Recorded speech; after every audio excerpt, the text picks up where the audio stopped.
All right. Let's jump right in. So, Hotter Than Hell gets released, and it doesn't do great. It barely breaks the top. So they're on tour at this point, and Neil Bogart, who is the founder of Casablanca Records, bit of a legend, says, look, the album has stopped selling. You need to make another one. So they stopped the tour, they stopped everything that they were doing, and they went back to the studio to make another album because Hotter Than Hell was basically dead, and it had stopped selling at that point. Now, this seems to be a bit of a repeating pattern at this point. As in, the exact same thing seemed to happen with the previous album. And I would start to wonder at that point whether it wasn't the fact that they weren't releasing enough albums, more possibly the quality of the albums that they were producing at the time was more the issue. Do you guys have any thoughts on that? Well, I mean, they're certainly hustling. You know, they had a hustle. They just thought it's very sort of, in a way, it falls in line with the narrative that they want, right? Because it's like we just kept trying and we put in the work, and if you put in the work, you know, you get the reward.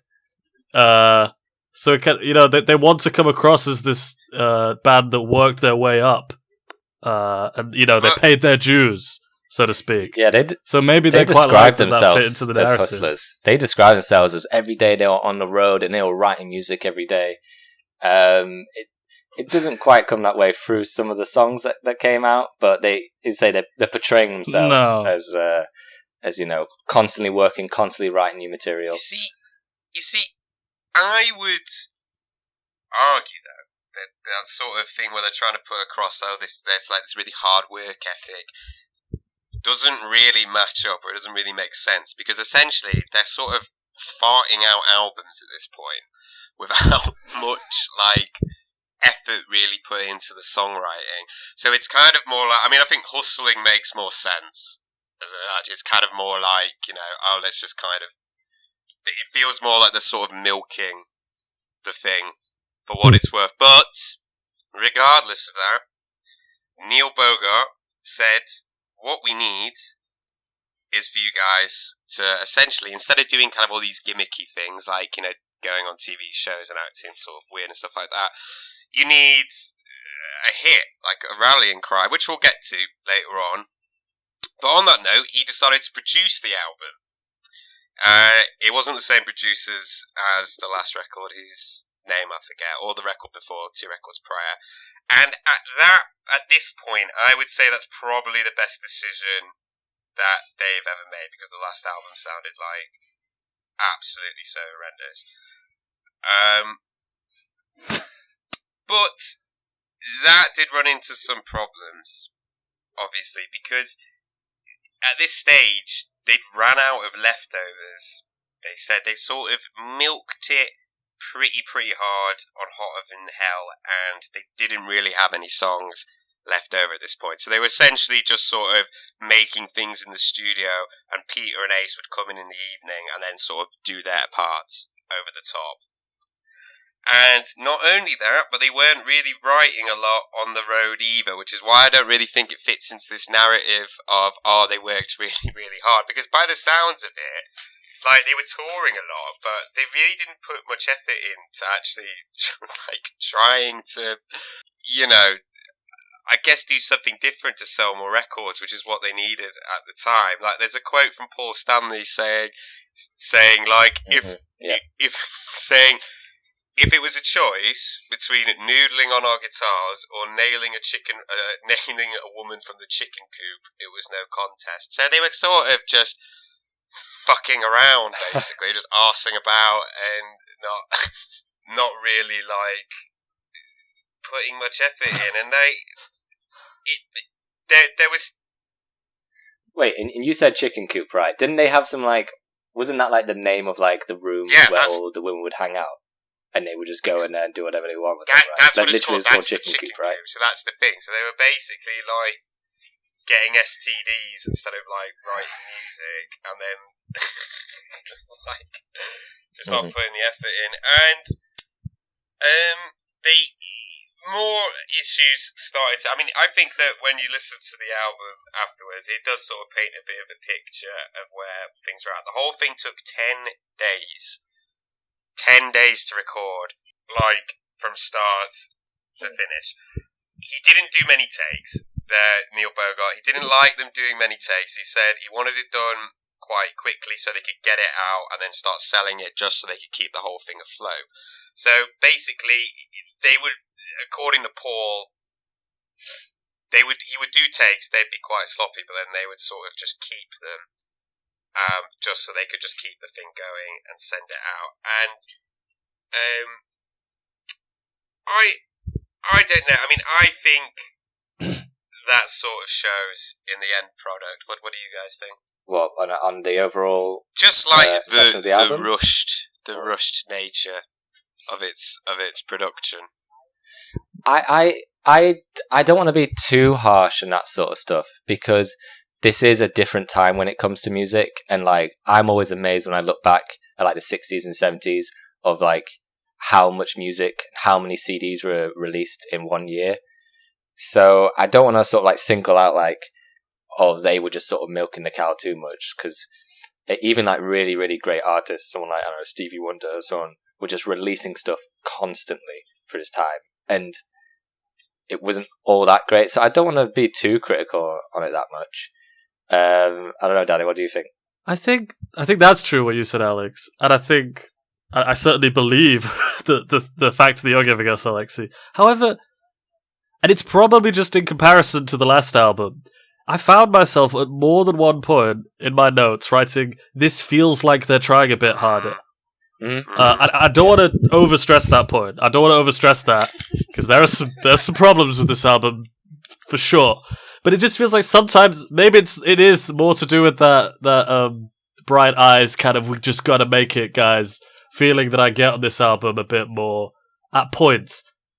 I will say what you said about takes is probably interesting. Go on, Alex. I will say, going on what Alexei's saying about them sort of like milking their old stuff.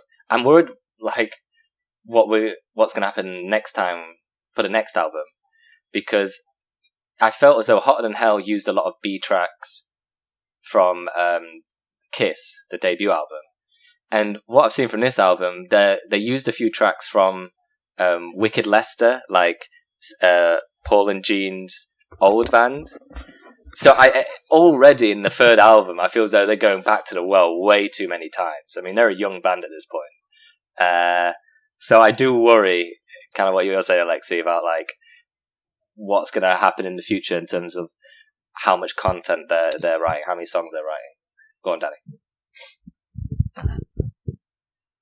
I think, and it might be jumping ahead too much, but I think, especially when we look at what happens later in the band's history and the sort of split that occurs between the four core members, the four original members, is there's this like a duality between sort of the rock and roll, almost punk, not punk, you know, in that way, but a kind of DIY vibe, a kind of sloppy coolness to it, versus professionalism, versus a slick, professional sounding band. And I really think at this album, I've started to hear that clash a lot. Oh shit! Which is where I don't quite know how to respond to you, Alexei, where you talk about like that, because in some ways, yeah, it's rock and roll, you know, and that there's that vibe on this album. This kind of, well, we're just going for it. We're throwing tracks out there. It doesn't have to be perfect because the best songs in the world aren't, you know, they were recorded in a day. Well, at the same time, I know certainly Paul and Gene, they want to have this, you know, chart-topping hit, you know, slick attitude to the band. I'm making it a bit bigger than we're initially talking about now, but that's what I think about it. What do you think, Alexei? I think that it's. I just think it's incredibly half-assed. I mean, it shows. I believe that like the backstory for the album, I think, completely matches the end product. Well, actually, a bar when it said it took 10 days. When it took 10 days, I was like, actually, considering it took 10 days, I think it turns out a lot better than an album that's recorded in 10 days probably should do. But I can totally buy that it's a cash grab. It's not even a cash grab, really. It's just keep them from going under, essentially. I mean, that's why they did it. But, on that note, in terms of history, there isn't much. That's kind of it, really. They did it. They released it. It's only 29 minutes long. So, on the original pressing, they had to put longer gaps in between the songs. Because in order for it to be a longer listening experience. Yeah, I heard that. There's a lot of... So far, when you read autobiographies or you sort of listen to interviews to Paul and Gene talking about this part of their career, they haven't really had much positive to say about any of the records. Other than some of the songs, some of the songwriting they seem to quite like and stuff like that.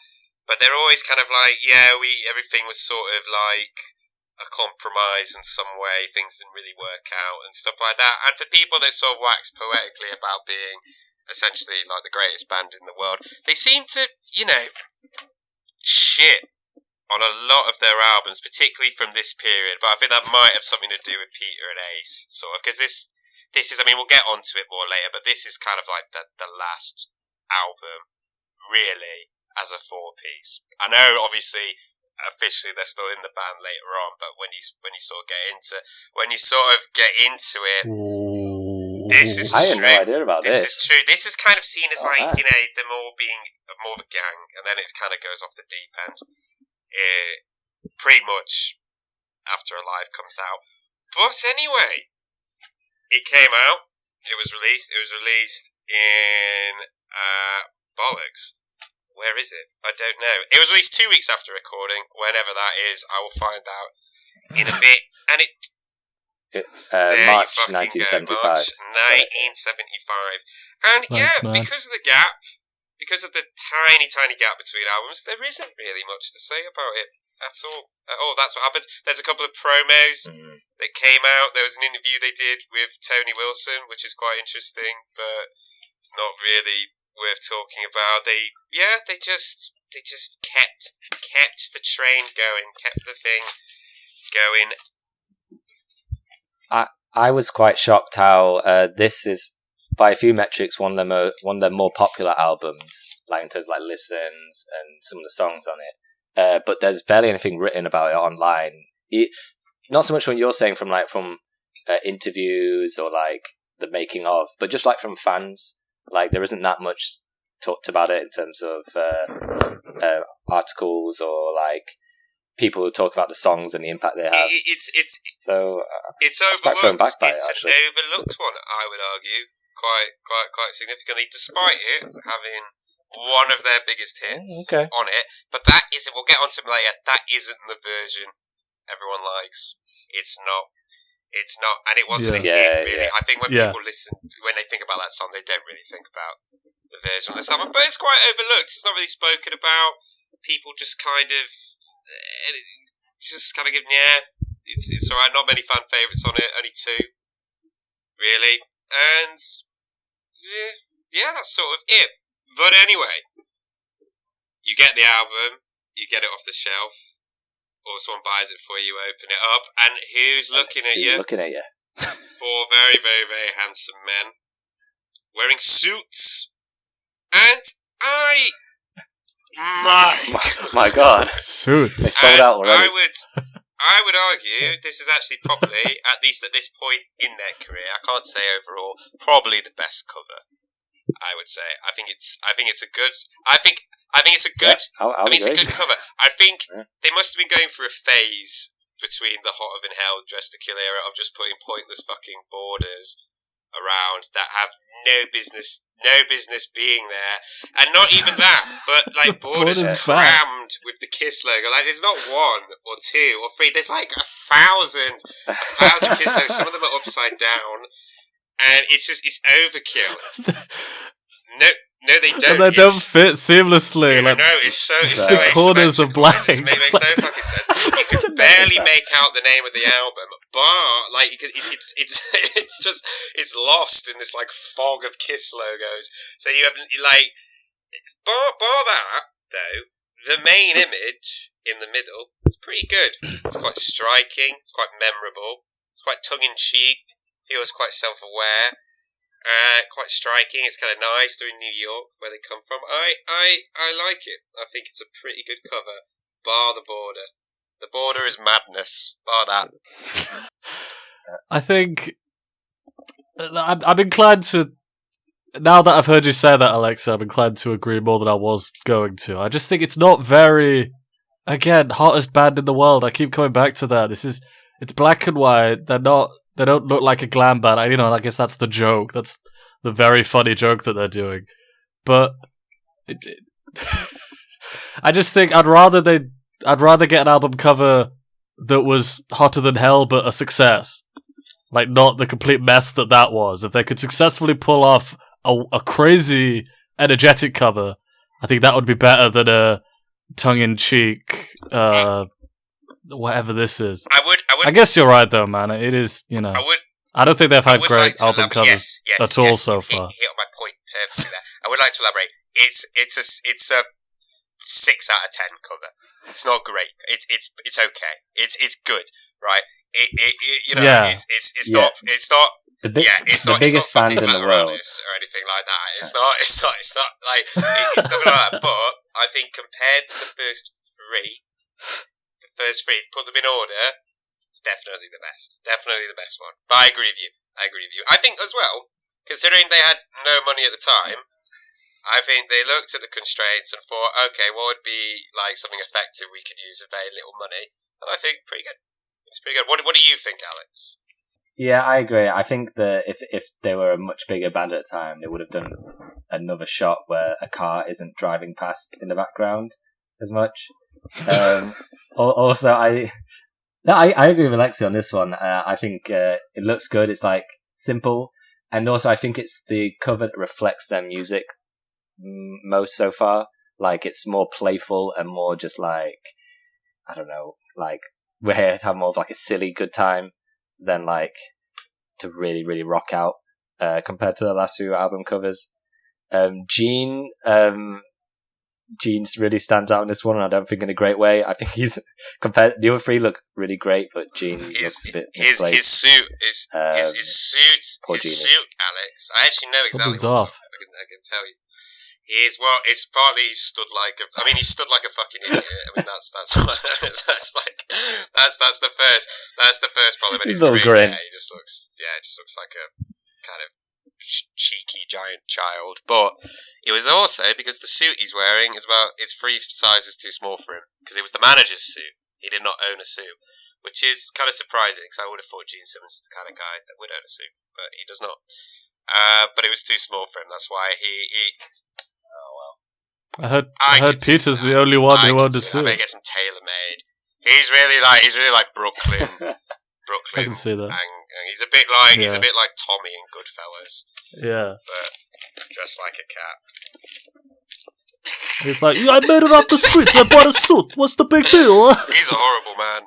Really horrible man, apparently. In real life, I think it was about this time. I could be wrong. No, it was before they were signed. Sorry, that he nearly quit the band because he was having a birthday party at a Chinese restaurant, and they had a Chinese waiter come over to him, and he basically just sat there in front of Paul and Gene and just made fun of this Chinese waiter's accent. Be like, what's that a fucking way to talk? Who talks like that?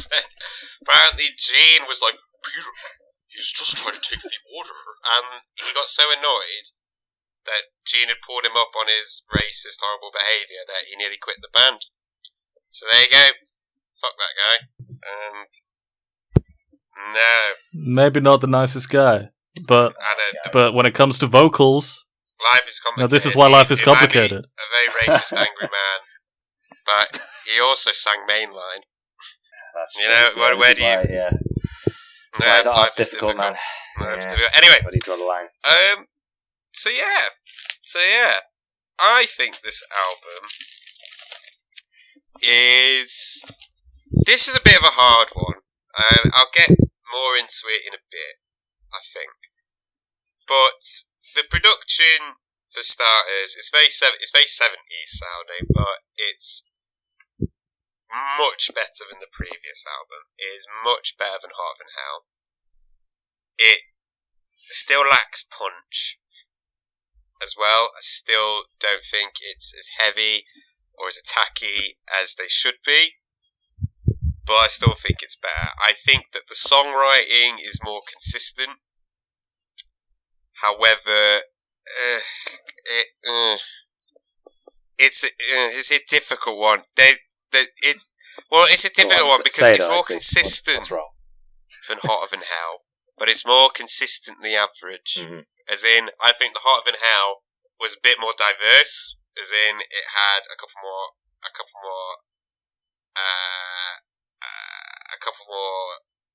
Oh, sorry, hang on. Well, Newbury's. They were going to take a little pause because Danny says he's lagging. Okay, look at that. I'm going to clap now so he knows where to find it. There we go. Okay. Oh wait, no, wait. Are we stopping? Are we stopping recording? Okay. No, I'm going to keep recording. recording. We'll just keep it. Just to keep it. Yes. Just keep it as one file. Yeah. Yeah, I'm just going to take a little piss. I'm going to reconnect on Discord because I can't hear shit. You guys are cutting in and out a lot. I'm going to reconnect. 1 sec. Ooh. I want to know anything from my baby.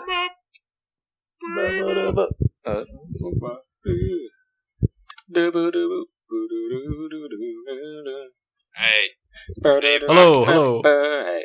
No, it's fine. Yeah, sorry about that. You guys It's fine. were just cutting in and out so much for this. I've said to Newbury that we have stopped recording. Oh no! Sorry, we're still recording, but I've made him aware. I've left mine.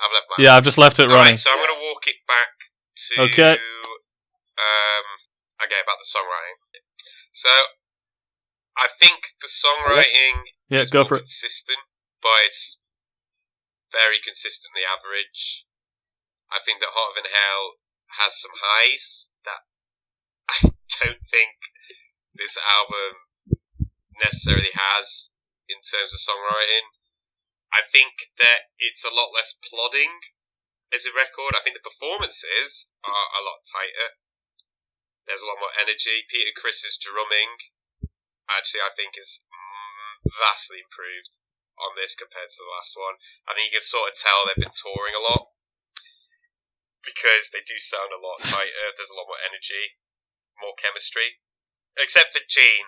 Gene sounds exactly the same. Gene is exactly the same on all fucking fronts. I just think the songs are just very, very lazy. They're not bad. They're just a bar, maybe one or two. Like, they're just all the same. They're all the same fucking song. It's just done in slightly differently with somebody else singing. Like, they're not bad. It's just lazy. It's just really lazy, and in that way, it is very, very, very consistent. It's just kind of consistently lazy and just kind of meh. Like, really, 4 out of 10. It's like all of it is a straight up 4 out of 10. Like, it's really. On the songwriting, there's no dynamics. It's really, it's one of the least dynamic records I've ever heard. Everything is like on 5 and just stays the same. Like, there are 2 songs I kind of like, and we'll get into ranking it later. But I think in comparison to Hot of Hell, I'm like, yeah, but are those songs as good as the 3 songs that you quite like off Hot of Hell?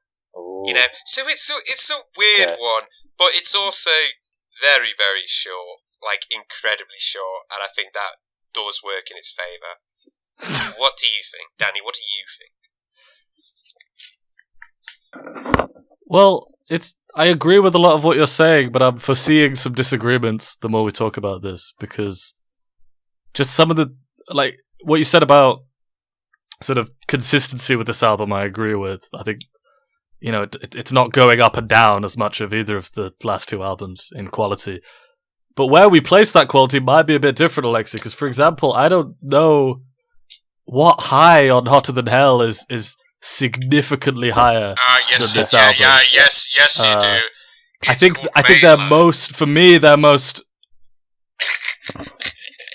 Okay.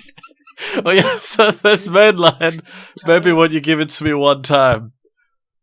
Okay, well, as we go through the songs, when we go through them, I'm going to be comparing them against mainline. Okay, mainline's the Because bar. we got to remember, guys, listen, and I hate, don't make me be the one to say that mainline, as wonderful it is, isn't exactly the best I think it's in the world. I think it's in my top 5 songs of all time. I think it's. I'm going to bring up the right Lateralis comparison again. I think it is as good as Lateralis. I think this album is. Well, we'll get into the specifics. Yeah, I think it is more consistent, and I think that is overall a good thing. Alex, what do you think?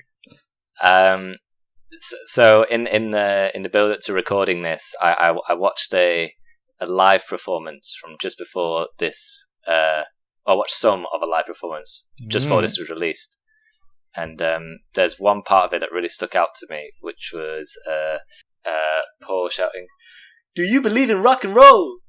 Come on, clap your hands, because that's what rock and roll is all about." And that really stuck with me. And that has really played into how I'm viewing this album, that clapping your hands is what rock and roll is all about. And you know what, I'm going to push back, guys. This was the album where I was like, I'm starting to get it, that the whole reason for them to make albums is to get people clapping their hands at live shows, and they don't think beyond that. And this was the album where I start to go, okay, this is their thing, and I think they did it okay in this album. There was a few times, especially the second half, because you have to remember this was done in 2 sides. I think the second side of this album is actually okay. I think it's pretty good, or at least it's, I think, way better than the past 2 albums.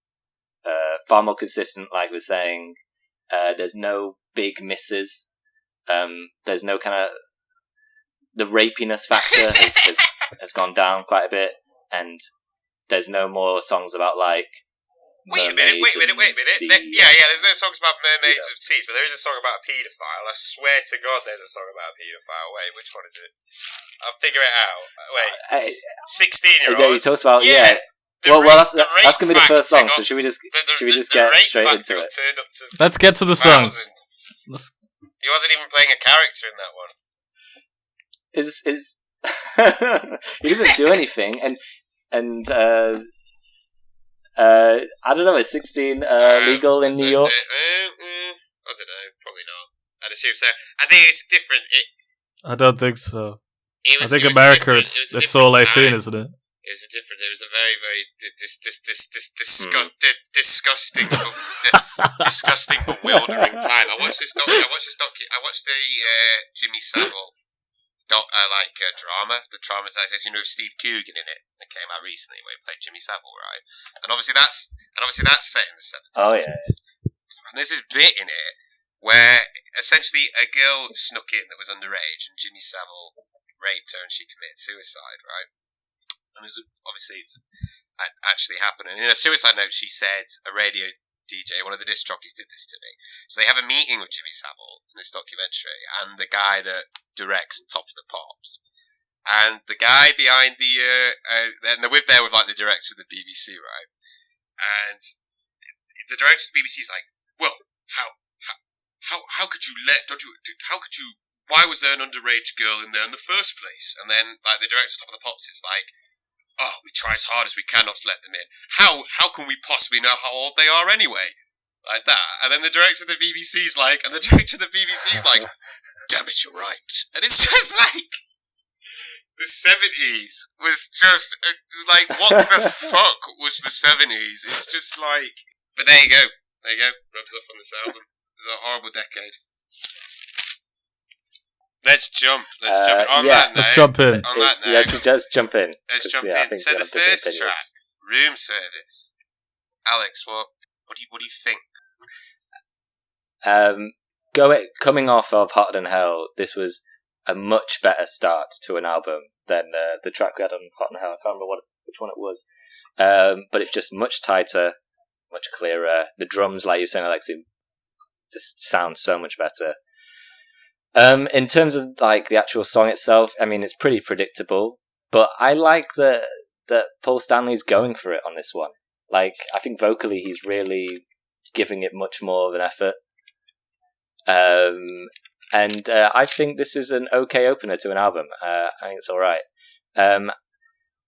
Again, I don't quite get what they're saying. Like, Kiss always finds ways to like describe sex in really strange ways where they kind of want to get, but then when they get in it, they're like, "Oh no, I can't take the pleasure with the pain," sort of thing. Like, they're always like making it seem as though, "Oh, I can't hold all the sex in my hands," like sort of thing.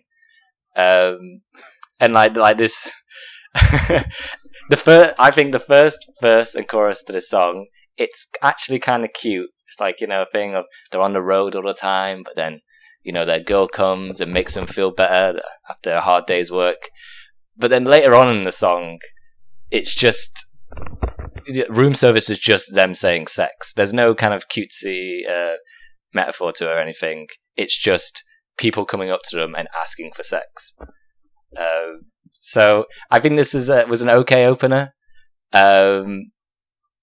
But yeah, still room for improvement in terms of on the rapiness factor, as we were saying earlier. Danny, what do you think?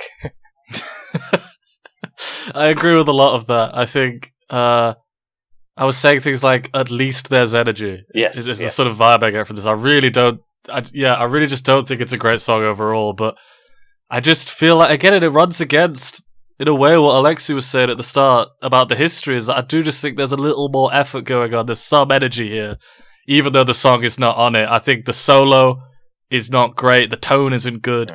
Even though the mix is better, it's still very tinny, and the vocals aren't sitting in the mix. They sound very like separate to the rest of the song. That runs throughout the whole album. There's a sense, and I feel this all the way through the album, actually, more than the other two, is there's a sense of just trying to see what sticks sometimes. Because this sounds like a Stones song, stylistically, I think. Yeah. It's just quite... It must have been dated, this song, in 75 or whenever it came out. It's like I still don't feel like they found themselves, really. But it does feel tighter than what's come before. The lyrics are not good.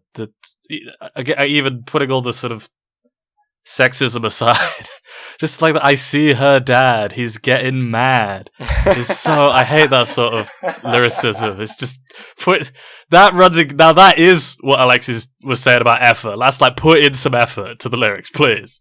And also, I agree that Paul's, it's great to have Paul singing, but he's doing a silly voice, like he's doing a silly accent that I don't like. He's doing it, I don't know. What do you mean? He's trying to sound, he's doing like a kind of like, that's her dad! It's like he's heard Gene and he's trying to be Gene or something. He's trying to sound like more rock and roll or something. He's trying to sound heavy. He's trying too hard, maybe. I don't like that voice he's doing.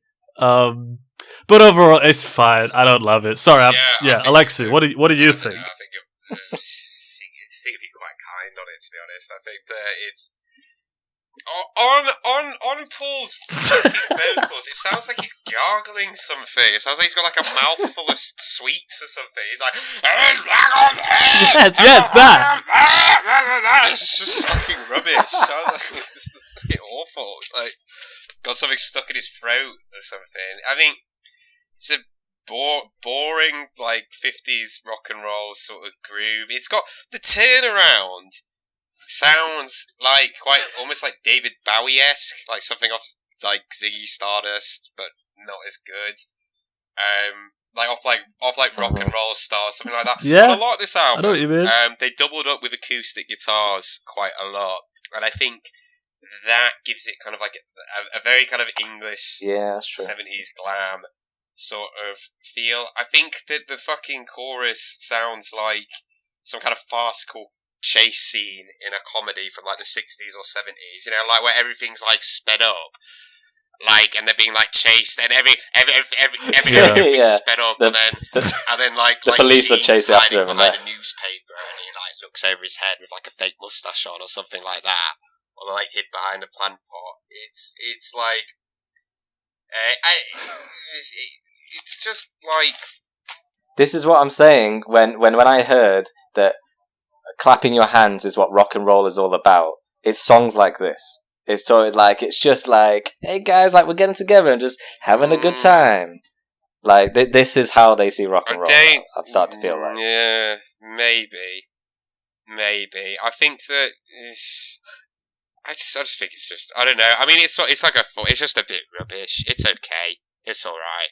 It's just a bit rubbish. I would never like choose to listen to this. I don't know who would either. I think you'd have to be quite a simple person to like put this on and think it was like, I think it was like good or engaging. It's so all right. Again, the lyrics are just kind of reliably rapey, and like, again, it's the 70s. Like, even if you ask your parents, like, who grew up in the 70s about stuff like this, they just kind of shrug and go, whoopsie doozle. Like, they just don't really give a shit. It's just, yeah, it's just a bit rubbish. But I will say this, like, again, I do agree, there's more energy, the drumming is a lot better, it does kind of set the tone for the album quite well, but again, it's a tone that I think, and it's a tone they kind of consistently hold throughout the album, but again, it's just not, a great standard to begin with, to be starting on. Basically, my opinion of it flips between, this is just absolute cack, innocuous, just not nonsense, and being like, well, I suppose it's alright, isn't it? It's okay.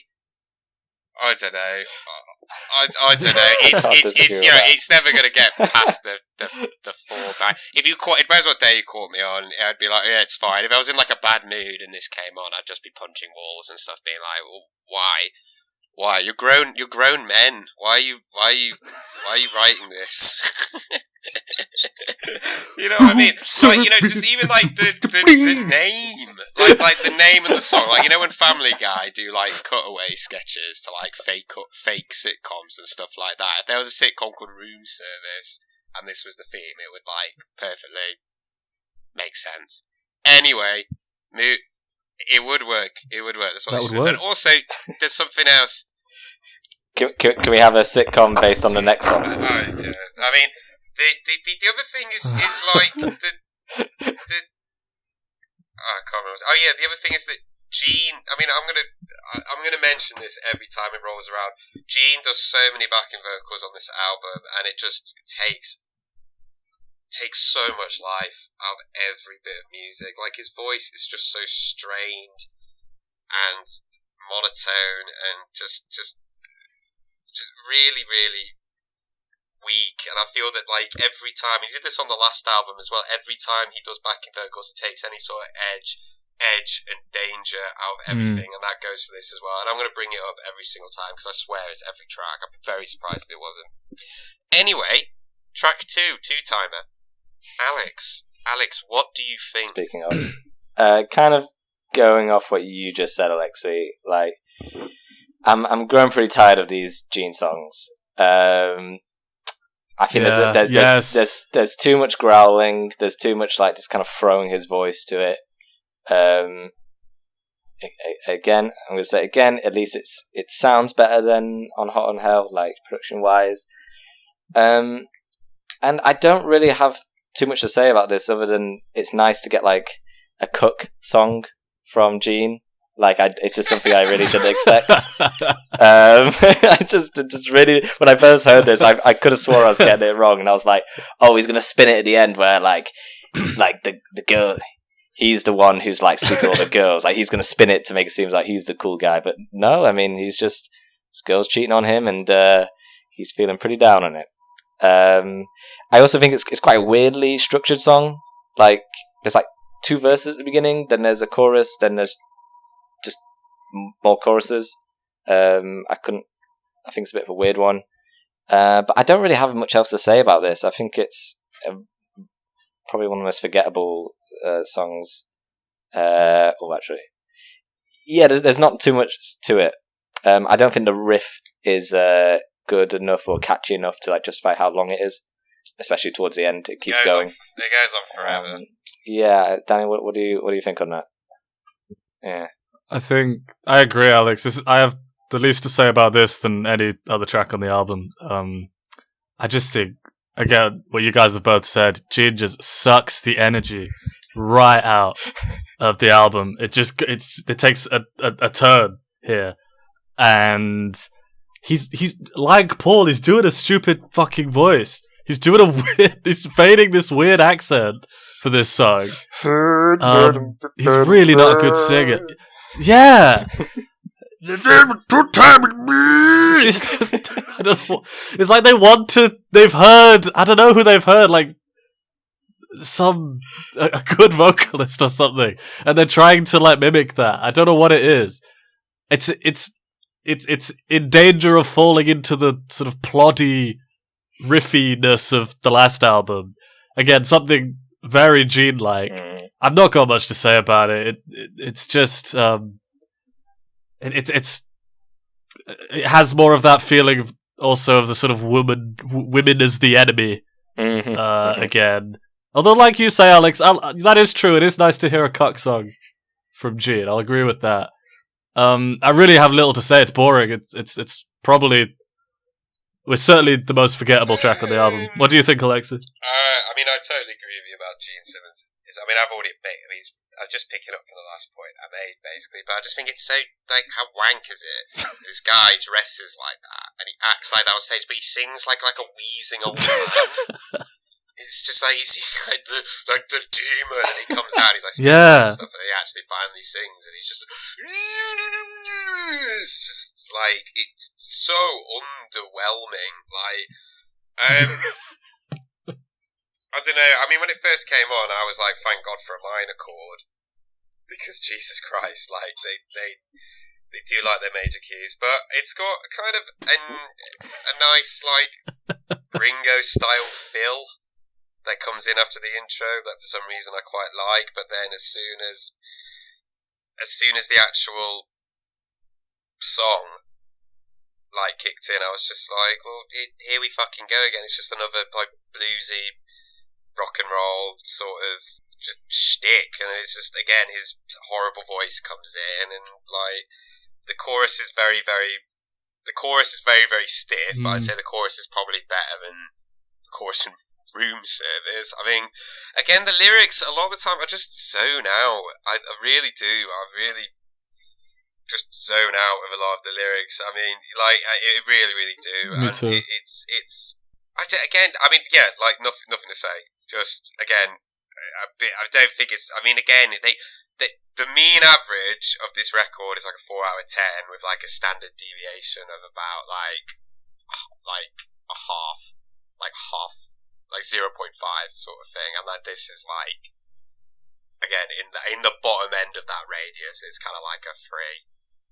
You know what I mean? Like a 3.5 or something like that. It's just a bit... Yeah, just rubbish. Just it's yeah. Anyway, next track.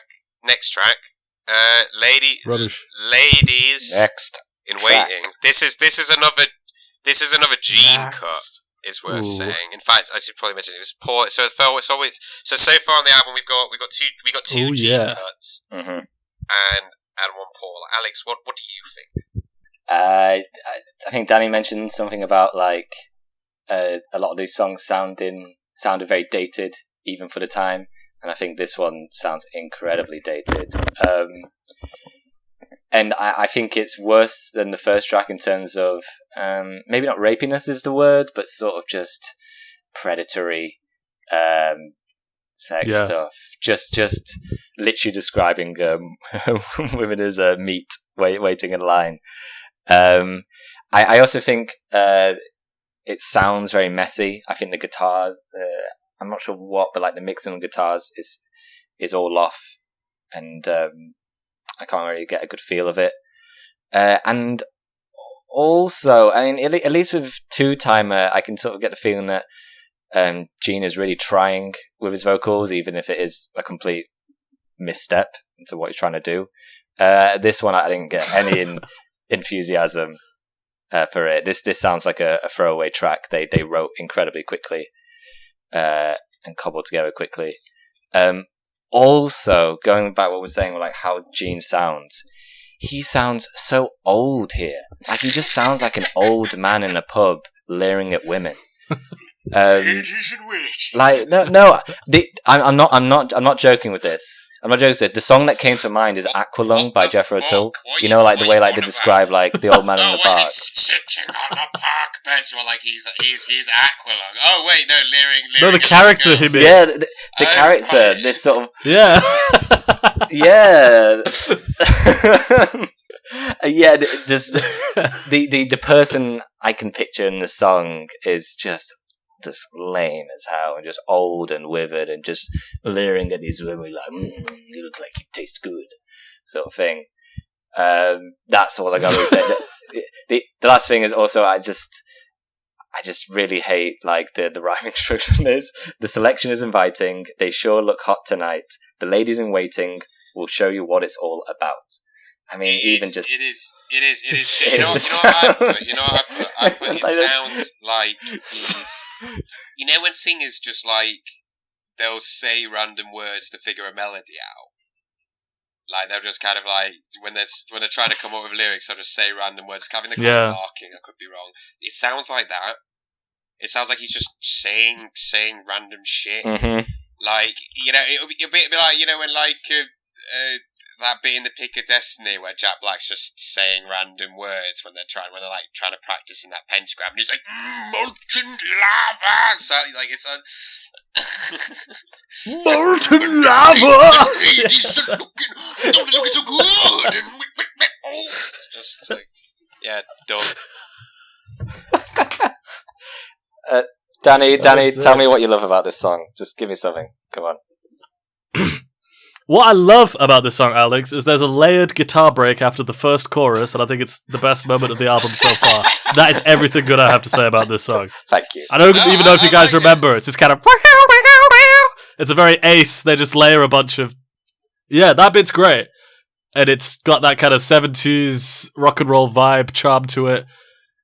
I'll even say the fact that it not to get too... like theoretical, but it's using natural minor in the main riff, which kind of sounds a little more Alice Cooper that I like in a way, but it's not great. For one thing, and this is a theme on this album, and I think maybe even the other albums, but I didn't notice it. They love to modulate to major in the chorus, and often it doesn't work. It's like they want a heavy minor riff for the verse, but then they want it to be a hit too. They still got to get that kind of mainstream major key vibe in. And there are songs where that could work, that could be good, but they do it way too much here, and it happens here, and that chorus is so jarring when it comes into the ladies in waiting against this, you know, what's supposed to be quite a heavy riff. Or fuck it, they'll just more of what you said about 2-minute minor interlude, and then just, as we're going to hear later on in the album, with Rock Bottom. Like, they want that minor sound, and then to go into their freaking nature, whatever. Sorry, Daddy, go on. It's that, yeah, and I'm not saying you can't go between major and minor, of course you can, but it just seems so black and white whenever they're doing it, there's no sense of transition between the two. They just jump in. The chorus is rubbish. I think it's a really bad chorus. And I just think, the vocals are terrible. I think you've said most about the lyrics, Alex. It's just really slimy. And I think I bet they'd take a kind of like, it's shock rock. We're trying to shock people by describing women as meat. But I want to sit them down and be like, guys, no one's offended by it. We're just all above it. Everyone's above it. It's just, it's not a good look. No one's shocked. It's just lame. No one cares. No one's interested. You know what I mean? No one gives a fuck. Yeah. It's not that no one's impressed. No one cares. Or shocked. It's just no one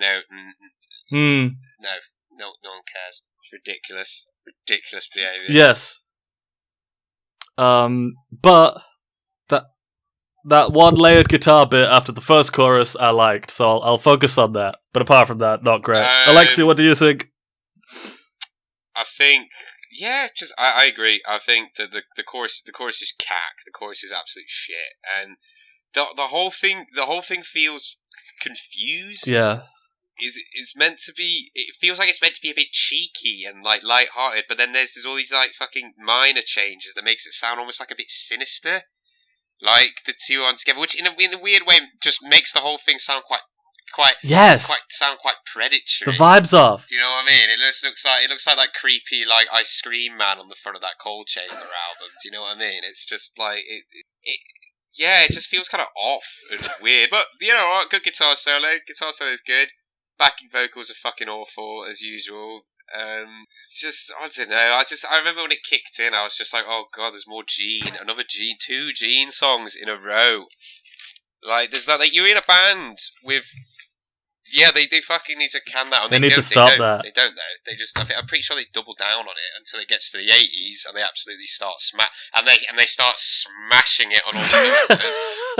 That, like they're like he's in a band with 2 much better singers, 2 great singers. Like and also that's it so would true. play to his strengths to not sing, because he's a shit singer and his voice doesn't match his image. But also the idea of you have this like demon character that doesn't say like a word. Do you know what I mean? Like that would have been quite cool. Silent. Do you know what I mean? Oh yeah, it's also worth noting. I was meant to put this at the beginning, but I'll put it now. But since we're talking about Gene, this is long before he started to talk absolute nonsense like consistently on a daily basis. And I'm quite interested moving forward to figure out, when does that change? When does the tide turn? When does he start doing that? But, we'll put a pin in that. But yeah, not good. Very, very, very bad. But also, again, like, it's the same as anything else. It's just what day you catch me on. Do you know what I mean? But this is one of I would say that it is one of the worst. I'd say quite happily one of the worst on the album.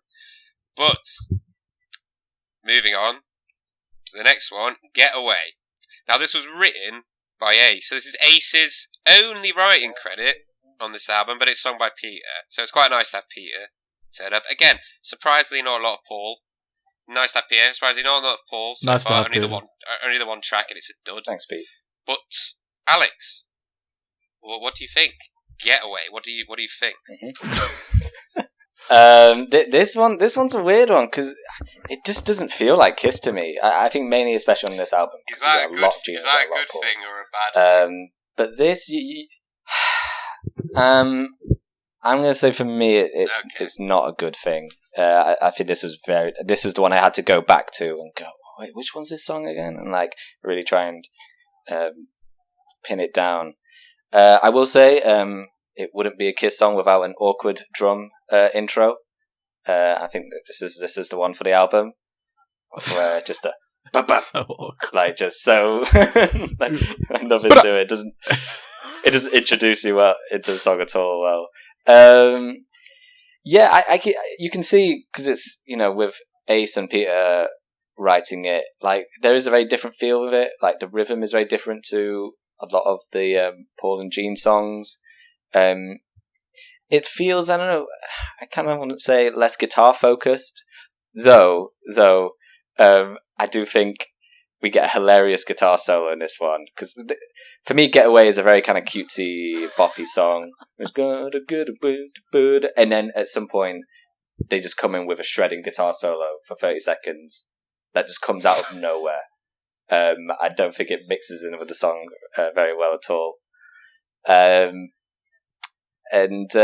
For this song was too generic for me. There wasn't anything in the lyrics or the melody that stuck with me. So even though I support more songs from Ace and Peter, this wasn't the one for me. What do you guys think? I quite like this one. I think it's got the same problem as the last song, where it's this confusion between major and minor, where the chorus is this very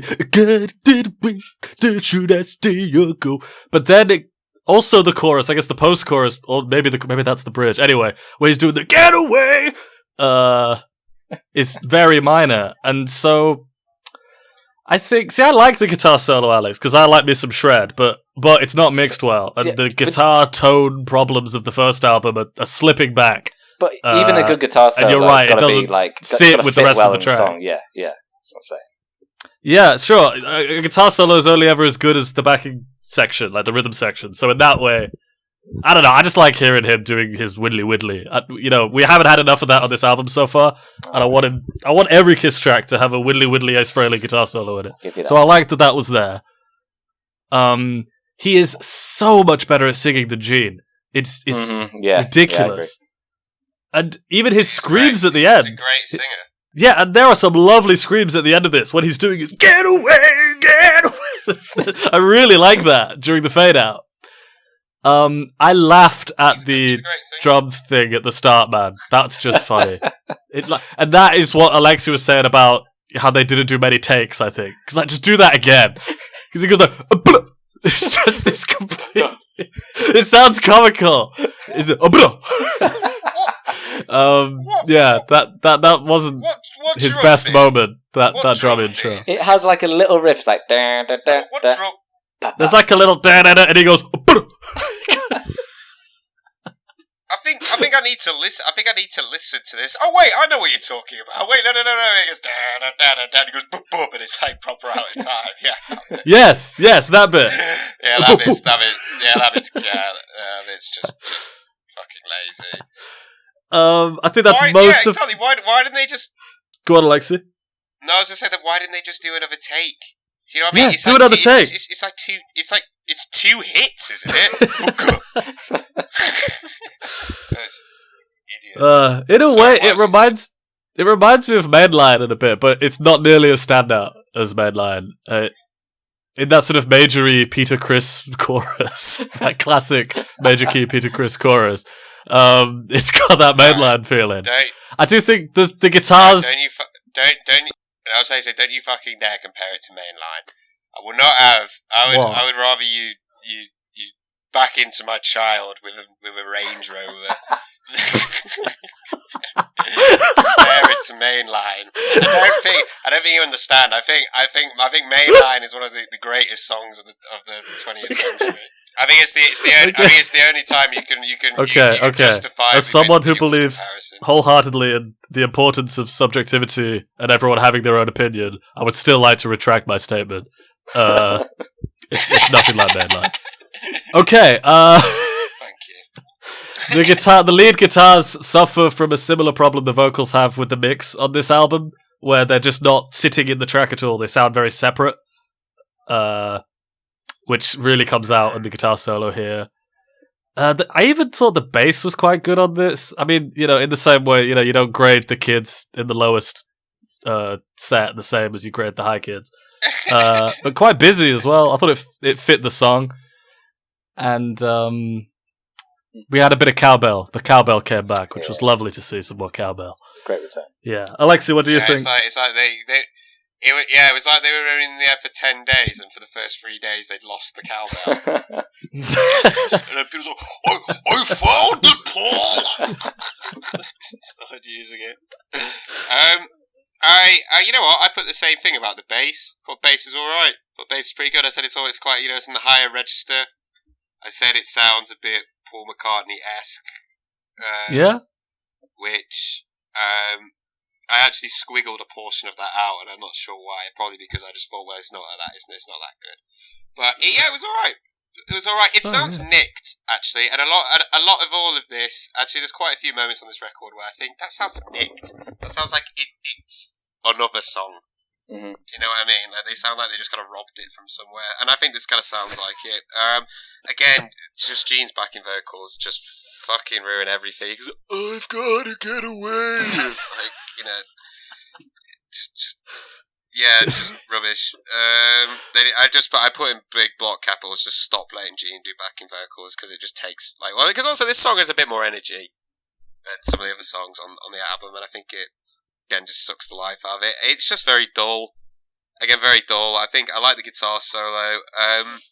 I like what Peter's doing at the end, but I don't think he does it for long enough. And there's no pacing. There's no peaks and troughs to it or anything. Like, he doesn't rev up. It feels very rushed and tacked on. Do you know what I mean? Because you could probably jam that out for quite a while, and it just feels I agree with that. They don't do it long enough. And it could have been it could have been a sick outro. It really could, but then they kind of just rushed it, tagged it on. But I think that kind of goes to, that's just testament to how little time they actually had. But again, I mean, the lyrics are just shit. I mean, they're reliably shit. I think I just get to the point where I'm going to stop talking about the lyrics unless I absolutely have to. Because again, it sounds like marking. It sounds like they're just saying random words, and they just never rewrote it. So yeah, I mean, it fits perfectly with the rest of it in terms of quality. It's just very, very average and quite dull and lazy. I'd say it's probably the best thus far, but again, not by a huge. I think I agree. Not by a huge margin. Oh, but it's not. It's not one of the ones that I like. It's not one of the ones that I like. Do you know what I mean? It's not one of the ones that I think is actually crosses that threshold. I disagrry, guys. I think it's okay. Like I said, this one's the more forgettable ones. I don't know. Maybe I'm turning to a Paul Stanley mark here. I'm just repping Paul with everything, but I at least like the vocal energy that. Even though I do agree that Pete's a good singer here. I still like the energy that Paul gives us. He doesn't. But he doesn't. The thing about Peter as well, he doesn't do enough to lift it. He doesn't do enough to lift it. He literally took mainline from a 5 to a 12. He absolutely smashed that, and he absolutely lifted it. So soulful, lovely, beautiful. Sang it absolutely. Just divinely, and he just doesn't. He doesn't do it. I 100% believe that sure. Paul and Gene will not spend as much time with songs like Getaway as they will the other songs. I believe they're kind of throwaway to them.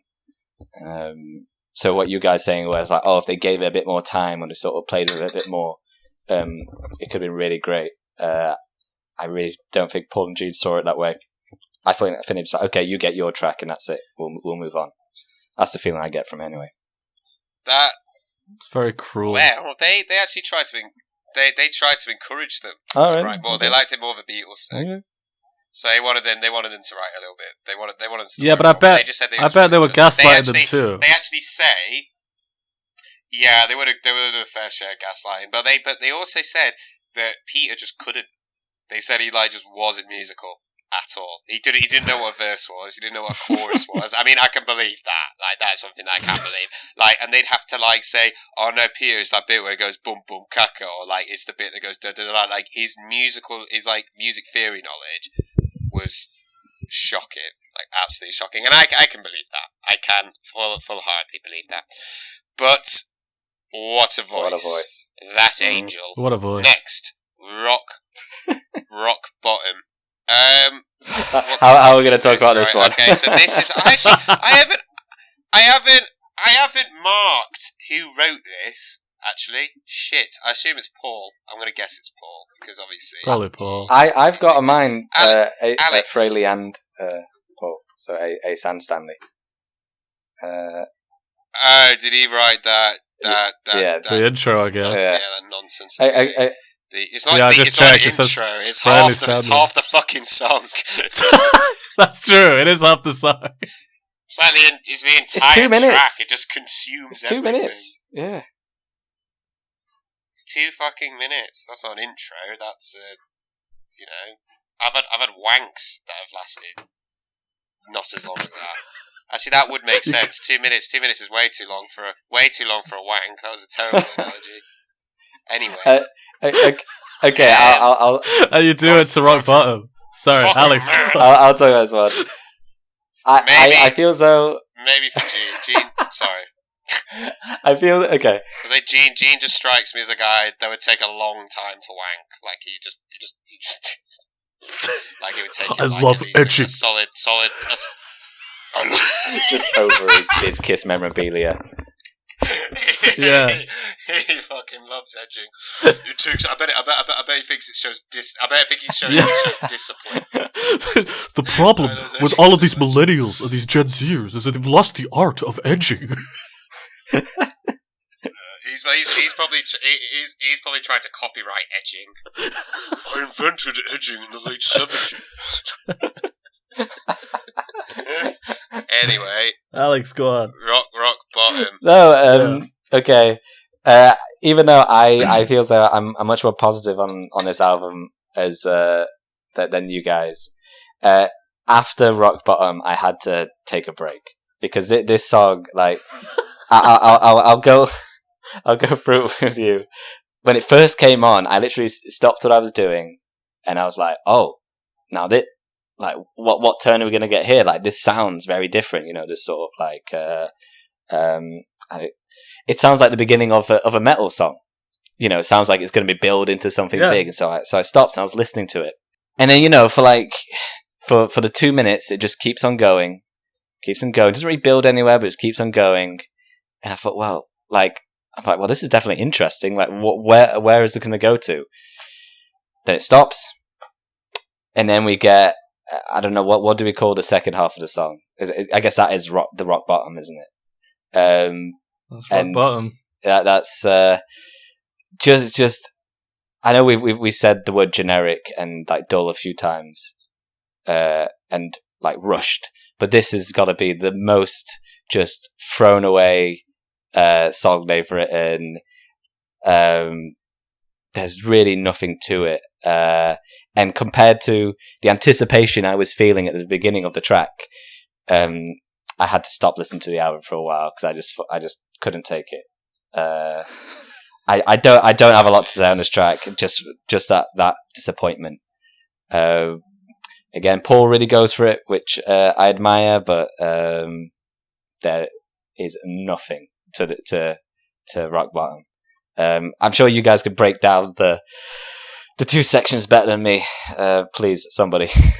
Well, I mean, it's two different songs. It is just, there's no connection between that first 2 minutes and what comes after it. I just laughed when it fucking changed, and suddenly you get Paul's voice with this ridiculous, stupid glam song that doesn't have anything to do with the Metallica-sounding acoustic guitar intro that we got at the start.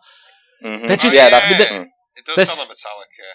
They're seeing what sticks again. Sounds like Fade to Black. Yeah. They're just saying, it'll make us sound a bit deeper if we put an acoustic guitar intro at the start of one of the songs. Without thinking about which song would sound good with that at the start. It's just... I'm not even going to give them I that. prefer the intro to the second part. Go on, Alex. I'm not going to give them that in that they're trying to find out what sticks. I think kind of what Alexei was saying, they just need to extend the runtime of the album. And just doing 2 minutes of that was just an easy way to do that. You're right. It's probably that Rock Bottom was such a nothingy song. I guess they wrote the second part first. And then they just threw on this... Because the intro is more interesting to me. Even just... Not interesting, it's just... I would rather listen to that than the song that comes after. Not to say I love that acoustic guitar intro, but it's fine. It's just, it's very unoffensive and listenable.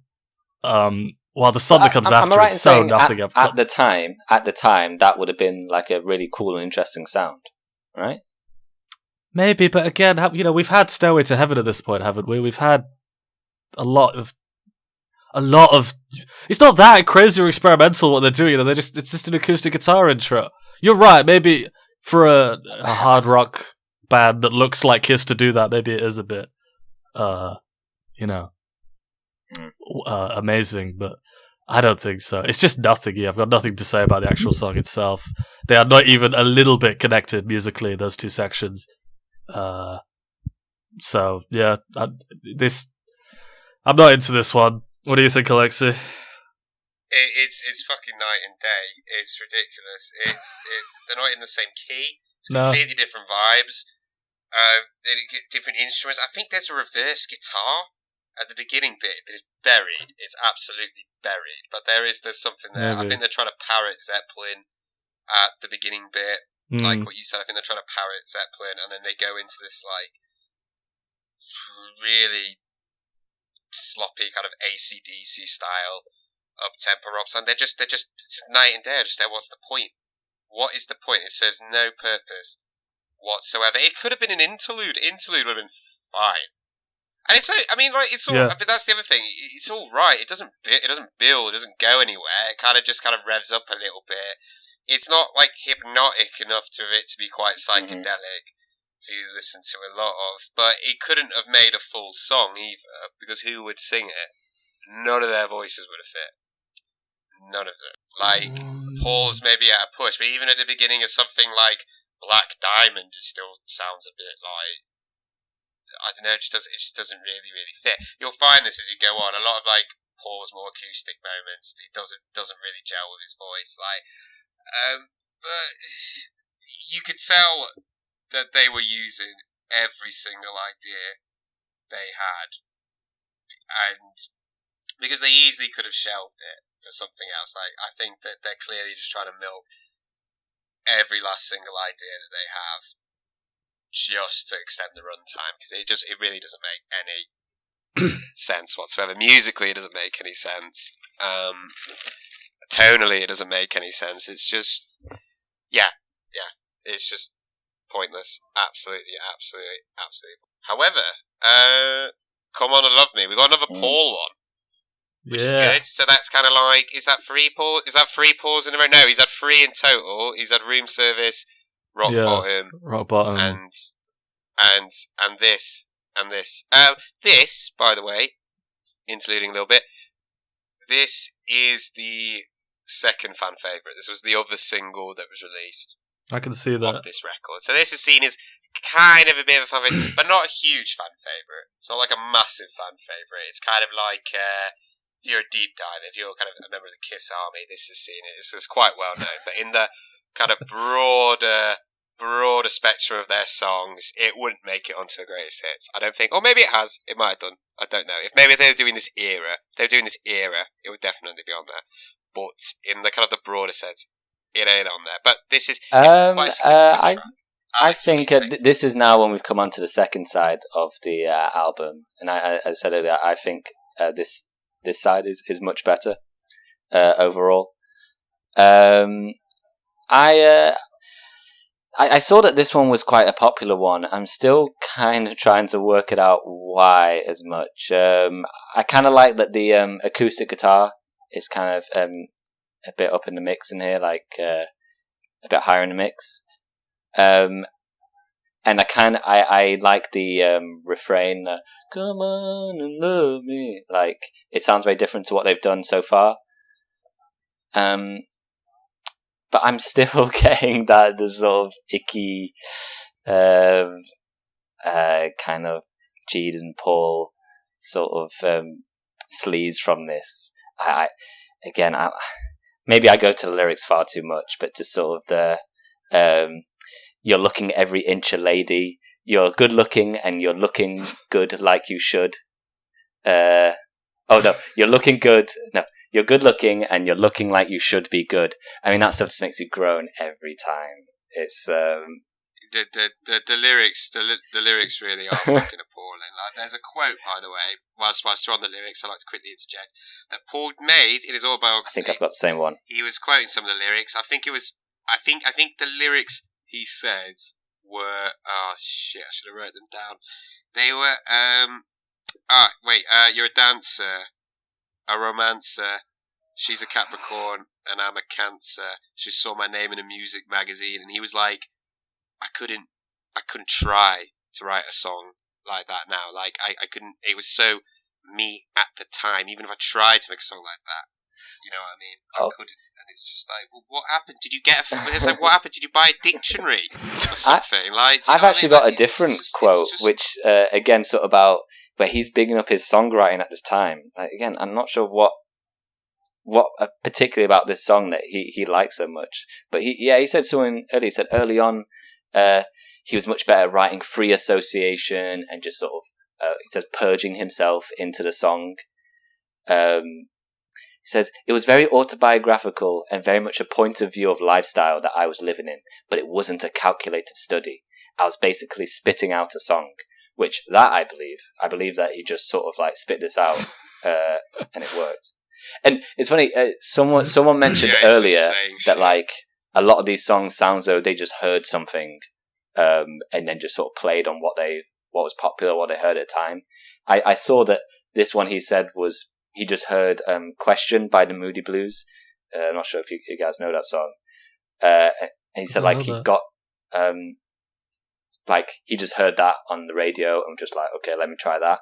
Which vocally I hear, but Eric, like I don't like "Question" is like quite like a proggy sort of like a ballad. Like it's like a 6-minute song or something. Really goes places, a lot of instrumentation. So I totally believe, like from the other songs we've heard, that they were just hearing stuff and going, okay, Stones, let's try that style. But when he says it himself, I'm not quite. I think he needs to check his sources, sort of thing. I don't have much more to say in this song. I like the backing. I don't know. What do you guys think, Danny? I really think this is really not great, but it feels like progress, and I really think this is a step above a lot of what's come before it. I think one thing, and we're seeing on a few other tracks on the album too, I like that there's more like power chord driven riffs as opposed to single note riffs. I think that works so well in their favor, considering they don't know how to dial in a good heavy tone. The power chords sound much thicker and better. And finally, we get a good minor key chorus. They make you wait for it because they do like a faux chorus the first time round. Yeah. But then when we finally get to the full, like, come on and love me, and that very typical minor key chord structure that they use. If I'm honest, this is a point where I think actually, especially the end of the song, this is what I want Kiss to sound like. Mm-hmm. It's a heavy chorus. It's got a heavy minor key feel to it. This feels heavier and I like it. It's got energy. There's like some weird, almost like hip hop drums in the bridge. He's doing like this double bass, like which is weird. Okay. But hip hop's a bit generous, maybe. But, I don't know if he was a pioneer, but I just think, again, I could overpraise it for sure. Don't wait. You shouldn't say that because then Gene Simmons will absolutely want to copyright it. I've been attributed.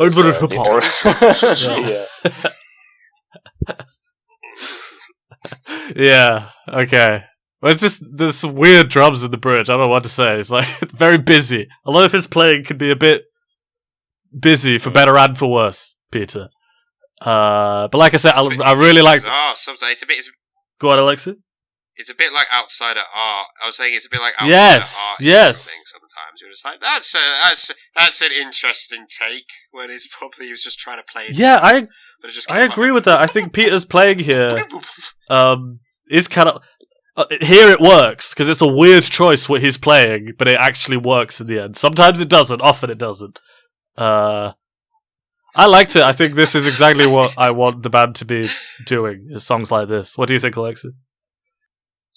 It's got me thinking about like the idea of them just trying to like playing him something in 4 and him just be like, "Would this work?" And it's like, he just seems like a really stupid little man. I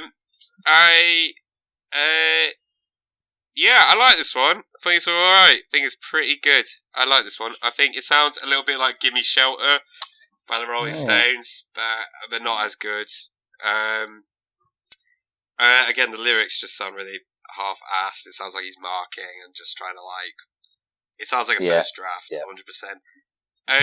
But then that fucking pre-chorus comes in, and it's another just like 50s rock and roll bluesy groove, and I'm just like, will you just stop?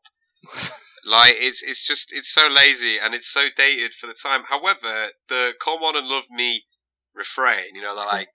Is it falsetto? I don't know. That bit. Come on, love me. Yeah. That bit. It does have a very classic kind of vibe. It's got a classic vibe. It's a good hook. I like it. In that way, I think that bit could have been like massive. I think it really could. I think it's. I reckon the song kills it live. Nice. Like, especially that nice part. I can imagine like the crowd singing along to that sort of thing. Like you're saying, it's sort of like a classic rock sort of sort of refrain. That bit isn't like sleazy. It's more like slinky, which I think is quite nice. There's more Gene. More slink, less sleaze. Yeah, more slink, less sleaze. I think there's more Gene backing vocals and like the in the 50s rock and roll, like the pre-chorus, and it's just fucking ruins it. And he's so high in the mix as well, like way too high in the mix. Like, it's not perfect, but I think it's definitely the best song like on the record. Like, of all the songs on the record, it's definitely the best. And I like the outro. However, I just wish it again. I wish it had gone on gone on longer, and they could have done way more with it. Like, there's a bit where it's just going and it's ripping, and Ace Frehley's like ripping in the background, and you're like, yes, more, keep going. And right at the point where you're like, I want to just build it, keep going, because because they're smashing it, and then it fades. It fades at the exact moment where you're like, no, keep going, keep pushing, keep layering, and it just fades out. And it's like, I feel like they could have done a lot more with it. Like, a lot more with it. But it is good. It's good. It is good. When you said, Danny, that you felt like this was progress, do you mean progress on this album or progress across the three records so far? Both. You see, I like this, but I don't think it's as good as like 100,000 Years or Strutter. I think it's definitely better than Strutter. I think it's close to 100,000 years. I think it's better than Nothing's Strutter. as good as Mainline. It's not as good as Black Diamond. I prefer this to Strutter. I don't like you. I remember you were quite into Strutter, Alexei. I wasn't. Oh, Strutter. Strutter's fine. Strutter's a perfectly fine intro to an album. This gets me rocking harder than Strutter. Anyway. What do you think, Alex? Yeah, this or Strutter? Ooh, Cast the vote. I'm gonna take Strutter. I'm gonna take Strutter overall. But no, I see what you're saying, Danny. I think they're trying some different stuff with Come On and Love Me, and I don't think it's right there, but it's all there yet, I should say. But I see what you mean, how maybe in like the next album this could turn into something cool. Maybe that's what I mean. Yeah. I do agree with what you said, Danny, about how working with power chords really works in their favour, and it's a lot better, and it allows them, at least the good singers, like more of a platform to sing better, and it leaves, I think, less room for error, because like you said, like they haven't got that heavy tone, and they can't write riffs, at least not those kinds of riffs. Do you know what I mean? Like, I feel that no, we get rid of the plod. No, we don't want the plod. Absolutely not. And I do think, actually, when you talk about, like, it sort of sets the I think that it does sound like more, like, close to something that could be on Destroyer than what I remember about Destroyer. So I kind of see what you mean in that regard. The next song is another Paul one. Is it another Paul one? It is. It is. Oh, you know why I don't think it's why I thought it might be Gene is because the only thing I remember about this song is this is the only thing that I can remember from it. But anyway, anything for my baby. Alex, what are your thoughts? Tell me. I don't know what you guys would think, but I thought this one is actually, it kind of rocks. It's very sweet. Oh, Jesus Christ! I 100% believe that. When this came out, this sounded dated as hell, and like it was so what are these guys doing? Because it is 100% that. It's just anything for my baby. Like there's nothing rock and roll, like 70s rock and roll about it at all. But listening to it in 2023, I go, oh, that's a cute old rock ditty sort of thing. I kind of like the simplicity and earnestness of it. However, this sounds like something from Hotter Than Hell, that they just would have thrown together. I don't mind it, honestly. I think I quite like they didn't try anything too much of it. They just kind of went simple. But that's all I've really got to say about it. It's okay. What do you guys think? I like that we get some proper Paul Vox. There's some good Pauliness going on here. Oh yeah, and I even like the harmonies. I will say about that though, about the datedness, Alex. I'll accept a cheesy like Beach Boys intro into a hard rock song, but don't bring it back for the chorus.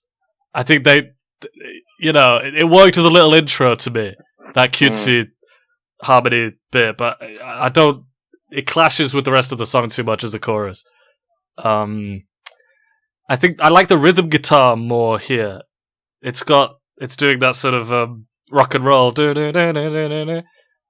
which again I'll take over the ploddy riffs any day, or even boring power chord riffs. And they keep playing this really annoying turnaround,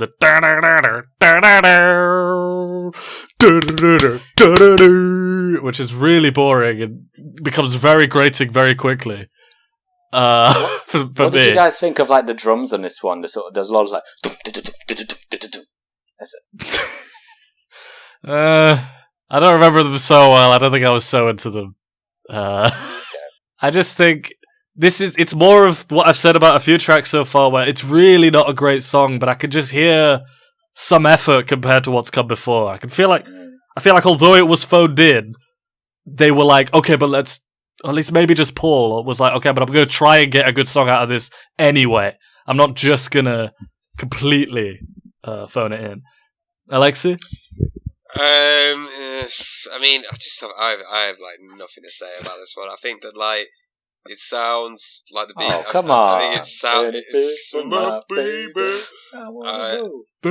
Baby. I think it sounds like the Beach Boys. I'd say again, I would probably use this as like the mean average of what the album sounds like. Like if someone was like, "What does this album sound like?" I'd be like, "Oh, just listen to this," because it's got pretty much everything. It's got like it's exactly. I swear, it's exactly the same BPM as like 90% of this album. It's got the acoustic guitars overdubs with the electric guitars. It's got the fucking horrible 50s backing vocals by Gene, and like it's just lazy. It's lazy. It's not shit necessarily. It's just lazy. Like, and I remember I just wrote in my notes. I just put, well, you are nowhere near as good a singer as Peter, Gene. Like again, if Peter had done the vocals, it could have sounded a lot better. A lot more soulful. Ooh, a lot I more agree, raspy. actually. I think Peter would have been better on this track. They just sound so flat and dead, and just like completely take you out of it. And also, which is weird because Paul is really giving it his all. Do you know what I mean? I don't think he necessarily lifts it, or it doesn't sound particularly good, but he's giving it his all. And again, it just flatlines whenever he comes in, and he kills it, dead. But again, not much to say at all. I think it just sounds like every single other song on the album. It has like every element from that one. Anyway, She by Gene. Gene is back. Gene is back. I say Gene is back. He never fucking went away. Everyone. I say he's back. He never fucking went away. He's on every track. He just fucking elbows his way in every. He's injected fucking himself. Song. Every single fucking song. Anyway, Alex, what do you think? Yeah, Gene's back, and I've got someone else as a writing credit on here, Stephen Curl. But regardless, whoever helped him write this is still very much a Gene track. We talked about plodding earlier, and like this is plodding. Yeah, this is plodding. He loves the plod, doesn't he? He loves the plod. I'd say him and Peter Chris are the most responsible for the plod. Yeah, it's. I will say I think it's probably the best Gene we get on the album. I think they tried to maybe. No, I think so. Looking back, I think they really tried something with Paul and Gene's like the sort of harmony dynamic between them two. They really tried some of this track. Again, it doesn't quite work, but I admire it. I don't know, man. Just another plodding one. I'm really trying to get in the head of of Gene's like writing. I don't know what he's saying half the time. I'm not sure he knows what he's saying. Like this one, at first I thought, oh, it's about like a prostitute. It's like this like woman who like walks around at night and something about her body being magical. But then it talks about. He sounds like he's dying. What's that? His dying word. Well, these are his goddamn dying words. Particularly in like the breakdown, it sounds like he's just like lying in an open casket. Just but she's so good.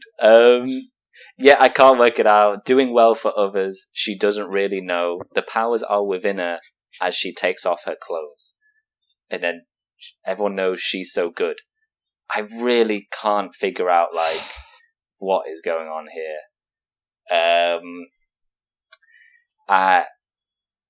Again, I think it's the best Gene we get in terms of the riff, and actually the vocals. I think it's pretty. I quite like the bridge as well, but really not much else to say about it. Danny, help me out. I'm afraid I'm the same, man. I've not got too much to say about this. I admire you, Alex, that you're putting so much effort into the lyrics here, but I do not envy you that you're putting in so much effort. I'm trying to get what this man's going on about. Well, I have no idea, man. The words that I get through his grumbling, mumbling, are very few and far between. This song is another fucking riff. It's another fucking Gene riff. It's a little busier than usual. I don't know whether that's better or for worse. And it's just, it plods. It comes with its ploddiness. I felt old problems coming back with this song. Yeah, I did. There were some hotter than hell issues coming through here. Yeah, it's plot. Nothing sounds heavy enough to justify this sort of riff. No, it's plodcore. Go on, Alexei. I'll say it's plodcore. That's what they should call it. I totally. I mean, when I wrote, it's one of the first things I wrote. It sounds like it sounds like it is. The first thing I wrote is it sounds like something off Hot. Yeah, I agree. It's just not. Yeah, it's that ploddiness, that boringness. It's a strangely long song compared to the others, and I think this is the only one I really zoned out of on the first listening. I mean, I guess because at least the mix is marginally better, at least than the last album, so I'll give it that. But I feel like they felt proud of that riff, like they felt that's really heavy and it's worth making this whole song out of. It's got a really boring middle eighth before a guitar solo where the only interesting things are these kind of almost atonal harmonies that he's doing, these overdubs, but I'm not even sure they fit. I don't know whether I find them kind of interesting or they don't work at all. I've not got much to say about this one. It's another low point for me. It's another boring fucking riff of a Gene song. Alexei? Yeah, I'd say this is probably the worst on the album, or at least one of the worst. Really? Maybe. Yeah, I really don't like this. Oh, Again, I completely. I'd take it over Two-Timer. I mean, yeah, that one's shocking as well. It's probably maybe Two-Timer. Yeah, Two-Timer's bad. It's probably a toss-up between those two, but this is really fucking shoddy. Like, I agree with Danny. I think there's loads of, like, again, the lumbering fucking plodcore fucking riff that he seems to absolutely love. It's so inoffensive sounding and weak and boring. And again, like you said, if they don't have that heavy tone, it doesn't really work. On that riff, like, it's really not great, but it just comes back around again and again and again. Like, they really tried to milk for all it's worth, and it just isn't worth it. Like, when people, like certain artists, are really against AI, like making music. So it's like, well, it just takes all it takes all the human element out of music. You listen to this riff and tell me that that's got any human element in it whatsoever. It's just like it's it almost sounds just like the sketchings of like what like a big good hard rock riff might sound like, or some sound. It sounds like a very like objective paint by numbers interpretation of that, and it's got like no soul whatsoever. The breakdown is okay, but I just think it's in the wrong song. I didn't mind the breakdown. Yeah, I just think it's in completely the wrong song. Like the song does not justify that breakdown. Does that make sense? If he was in a song with a lot more energy, or something a bit more trancey and a bit more groovy, it would make sense. But in this, it just... Yeah. They don't deserve it. I think that's... I think that's what I liked about it. Kind of what you're saying, let's see, that so much of this album, the songs are so short and they kind of rush through it. Wow, so to get a part where it kind of slowed down and they spend their time with a riff, I actually quite liked, but I think you're right, Alexei, it was probably the wrong song to do it with, or the wrong riff to do it with. It is, because it's just kind of like slow, it's trying to be like hypnotic sounding, kind of groovy, almost like psychedelic-y, and stuff like that, but it's just put in the middle of this just like clunky, stiff, horrible rock song that it hasn't earned that. And not only that, but I feel like with a breakdown like that, which by the way does, I think, have a good guitar line. I actually quite like it. I like the kind of pentatonic guitar solo lick thing that Ace Frehley does. I think it's got like quite a good swagger to it. But when that breakdown does eventually climax and it goes back into the song, it's just so clunky and so underwhelming, because it goes from this kind of like really kind of like slinky, groovy breakdown into like that just horrible like strolling bridge section that just, it kind of sounds like one of those kind of strolling Beatles tunes but played by like a really bad Zeppelin cover band. It just doesn't work like at all. Anyway, love her all I can, which is a bit weird, this one, because I'm reading it off the paper, right, and I've written it down and I cannot remember it. I can't remember anything about it at all. So I'm going to rely like solely on my notes. But Alex, what do you think? I think this is an interesting one to compare off the last song, because I remember this one had kind of like I think the best riff on the album, or like the most fun riff. That like I remember quite enjoying this one, even though like it's so short and kind of nothing to it, and it was clearly written in one take. Sort of thing, but I thought, you guys are guitarists here, I thought this riff was quite good, Danny, right? I like this track. I'm trying to, I like this one. I think the riff is good. The guitar is I think the solo in particular is mixed really weirdly on this track. These are the two things I remember. Like the riff was good, album, and then I need to listen to it again, but like the solo in this one particularly just feels from a completely different song that they've just like pasted into it. But yeah, it's another one that again just sort of feels though they just wrote super quick, and like you're saying, Alexei, if they've written 10 days, like these are the sort of songs that come from that. But I think the like I said, the riff was really cool, and I think this is a fun song. Danny, anything more to say? I like this one a lot. And what's weird is I agree with Alexei. I don't remember it very well, but I liked it. I always wrote good things about it. I really like the vocal harmonies in the verse. This is kind of about her, and then it layers on that last, like the last word of every refrain, or every phrase rather. They do these harmonies that are really good. I like Paul's vocals. I think are great. I think the riff, it's riffy, but like Alex said, it's, I like that it's faster. It's a little funky. Well, it doesn't, you'd have to work very hard to be a better riff than the previous track. The previous track, was really not great. I think I even caught myself in a head bop on this one. I was doing a little head bop. Yeah. I liked the guitar solo a lot. I thought the guitar solo gave me a nice 70s kind of Jimmy Page vibe. I was really feeling it. Peter Criss at the end, he gets like that kind of mini drum solo, and I do think that's maybe a step too far. It's fine. He sounded a little sloppy Joe. He needs to tighten the screws on those toms, because he loves those toms. Yeah, he loves his toms. I think you said that last time, Alexei. Yeah. He's just all... but I did leave with the feeling of... This is, again, like Come On and Love Me, this is what I want Kiss to sound like. This is the sound that I want from them. It's Paul driven, and it's him doing his own vocal harmonies, and it's got shredding guitar, and it's just faster and higher energy than what's gone before it. But I suppose the worst thing to say about it is I don't remember it very well. I just liked it a lot. Alexei, what do you think? I mean, when Alex was humming the riff, I was like, oh yeah, it's that one. I know, like, which feels like it should be more memorable than it is, because it is quite hooky, quite a hooky thing. But again, I just think it's just like the rest. It's completely unmemorable. It's completely forgettable. The guitar solo is obviously inspired by Freebird, and it's clearly trying to be Freebird, but nowhere near as good. You know, like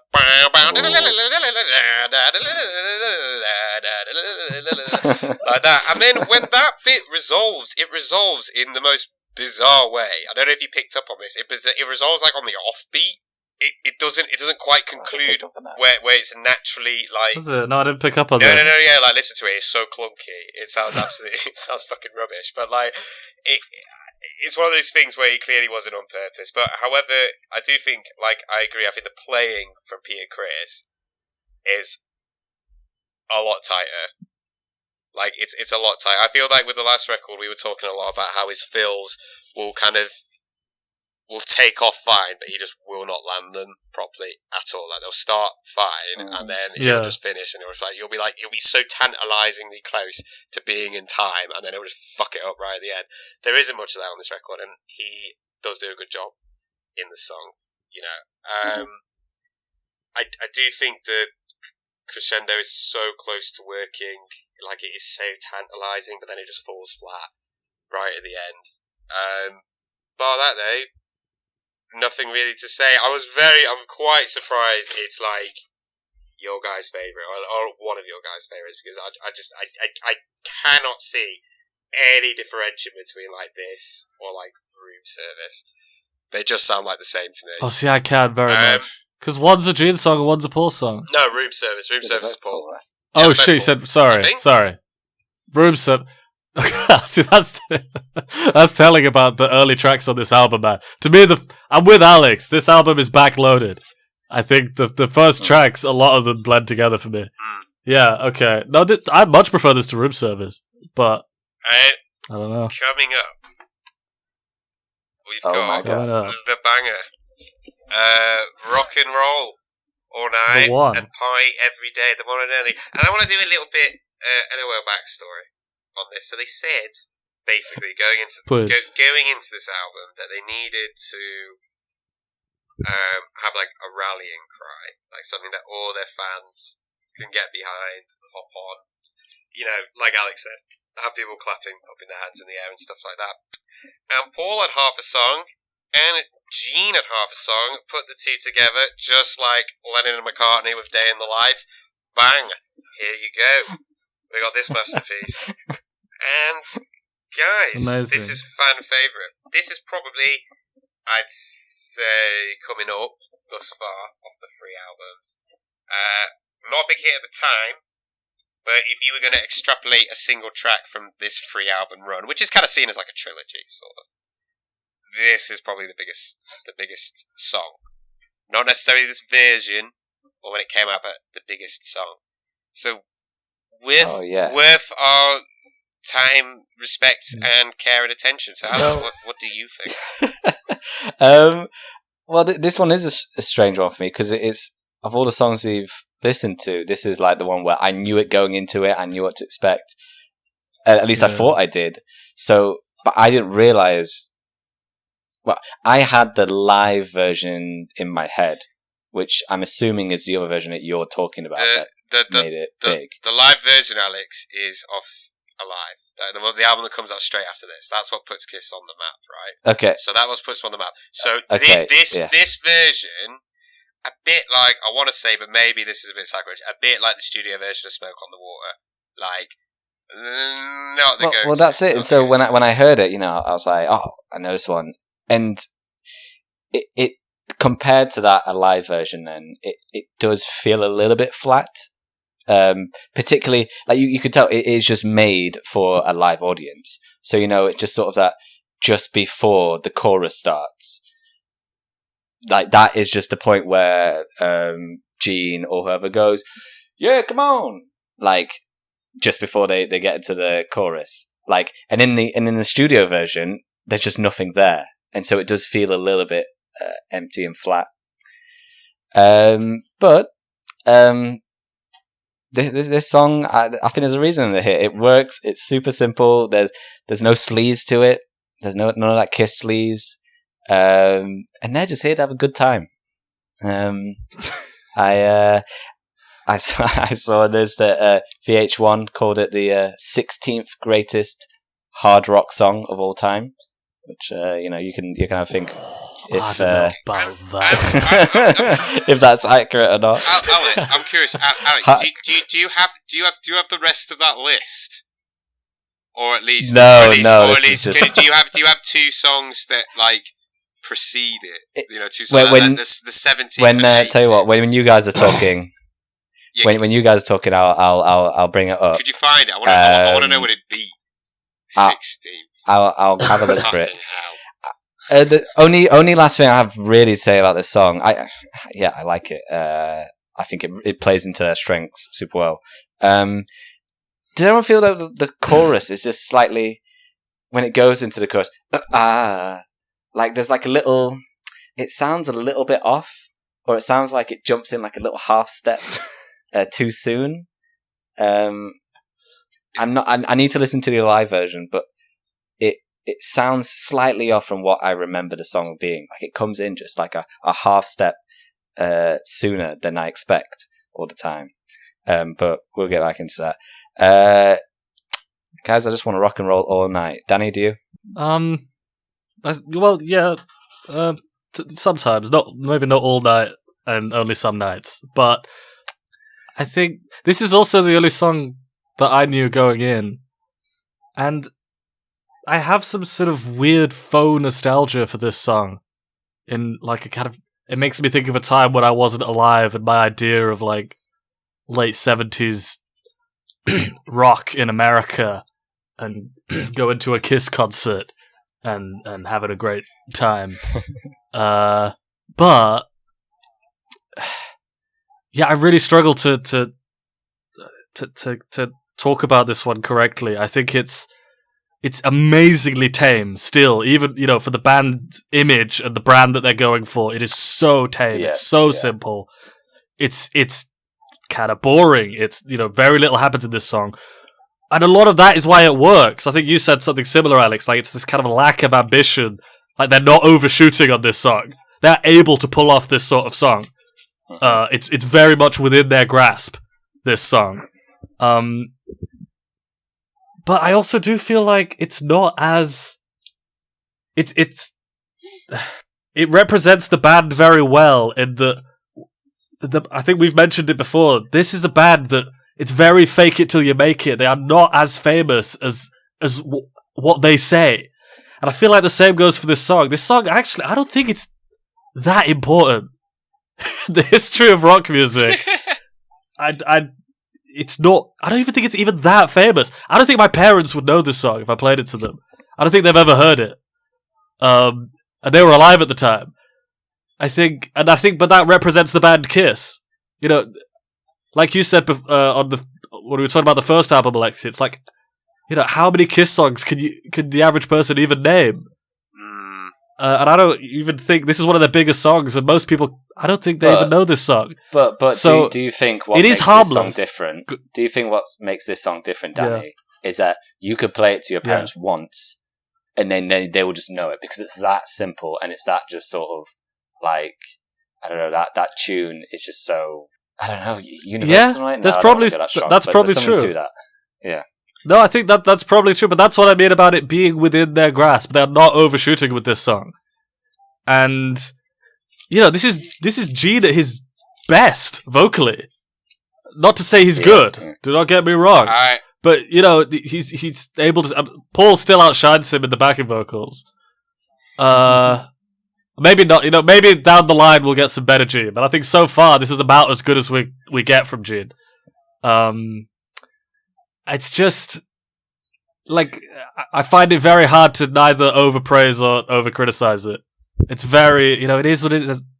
it's such a simple little song that has become representative of the band. Alexei? First of all, I know I keep saying this. It would sound better if Peter sang it, 100%. And I know that for a fact because if you watch the MTV Unplugged, which we may cover, they do a version with all 4 original members, this lineup, and they all do a verse each. Ace's sounds fucking awful. Paul's sounds okay. Gene is alright. But Peter absolutely smashes it. Absolutely smashes it. I'm looking forward to getting to that. I believe it. There's no, with a lot of them, they don't like to do too many kind of dynamic changes, really, particularly Gene. Gene is very, very one note as a singer. He doesn't like to shake on the floor. But Peter has so much fun with it. So much fun with it. Again, soulful, raspy, and I think this song could have really used that. Really, really could have used that because again, Gene just he's like a big charisma vacuum that just like wilts everything in his wake, sort of thing. But back in the day, this was never a favourite of mine. Really? Do you know what I mean? I always thought it just sounded kind of old. And on my iPod, I didn't have the live version. I had this version back in the day, and I see how it's anthemic, but I think only in principle. Because we're doing this version, right? We're doing this version. I'd say I can see. Yeah, I agree. I can see how this is anthemic, but again, only as an idea. As like, I don't think they fully realised it on this at all. I think it sounds surprisingly lifeless. Again, it's not awful. Like, I get why people like it, but it's not this version. It's the live version that I'm looking forward to comparing the two. Yeah. This one was a bit disappointing in comparison. Yeah, exactly. And I kind of know what you mean when it comes into the chorus. It almost sounds like it's detuned a little bit, and also there's not enough sustain. Yeah. There's not enough sustain. It kind of comes in with like with the guitar, and the guitar just cuts out. Yeah. Really quickly. Yeah. Like, I agree. It doesn't ring out like anywhere near as long enough for it to be that anthemic. But you could see why. You could see why it just didn't chart or it didn't make the moves. Like, it's kind of like it's so tantalizing. So it's like a good kernel of an idea, but they just didn't get a chance to fully exploit it and use it to the best of their ability. And with that, that's it. That's the album. That is the album. Dressed to Kill right there. That's the whole thing. I'd say,